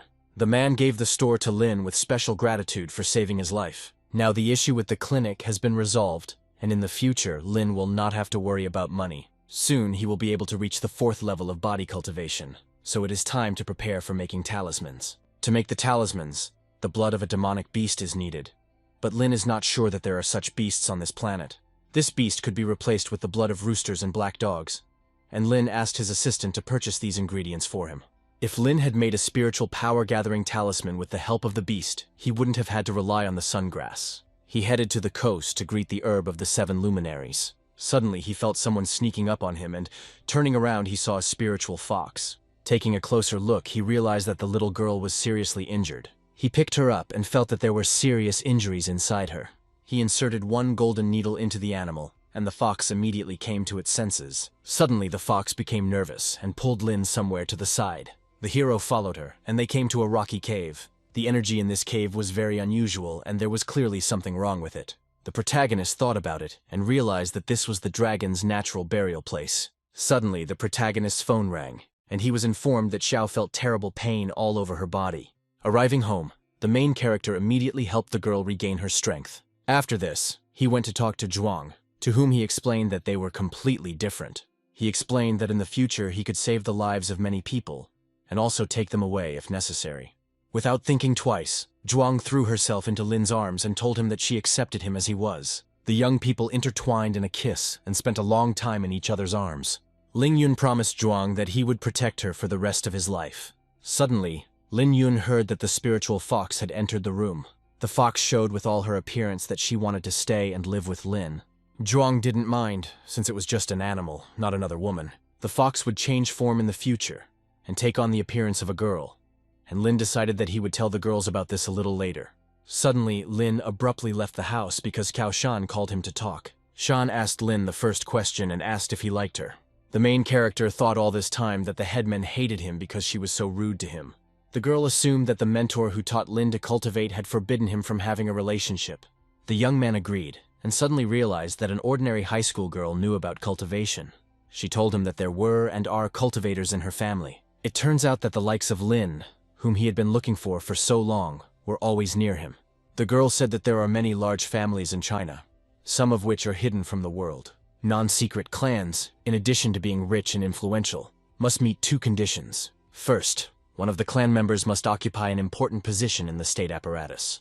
Shan said that her clan is not interested in power and money, and only strives for martial arts. The protagonist realized that this clan reminded him of himself because it puts cultivation above all else. The headman said that there are only 7 non-secret clans in China, one of which is the Cao family. Suddenly she changed the subject and told him, from her grandfather's words, that 18 years ago there was a scandal in the Lin family. This family offended several secret clans, which is why it was almost destroyed. The heroine guessed that Ling Yun was the lost grandson of the Ling family. The main character thought that it was all a figment of his imagination because his mother had a different last name. Then the headmistress asked Lin to enter the university immediately so that she could bring him home. In the secret room of the Lin family, another beating of the youngest was taking place. The father beat his son because he found out that the young man had found Lin and wanted to secretly kill him, but could not. The son couldn't let Lin Yun come back because his grandfather loved him more, despite the separation. The father said that the grandfather had already asked other families for help, and that Lin's whereabouts would soon become known. The boy decided to tell his grandfather the truth, that he managed to find Lin. He showed him a photo of his grandson on his phone, which showed the current Lin Yun. The grandfather promised himself that this time he would definitely bring his grandson home and make amends to him. 18 years ago, Ling Xiao fell in love with the most unsuitable woman. Everything turned out so well that he even managed to conceive an unwanted child with her. The discovery of this incident broke out. All Chinese clans in the Lin family instantly became targets. In order to avoid dragging his family into trouble, Lin announced that he was cutting ties with his family and ran away with his lover. The hunt for them continued, and by the time the Ling family arrived, the woman was gone, and only Ling Xiao was lying on the ground.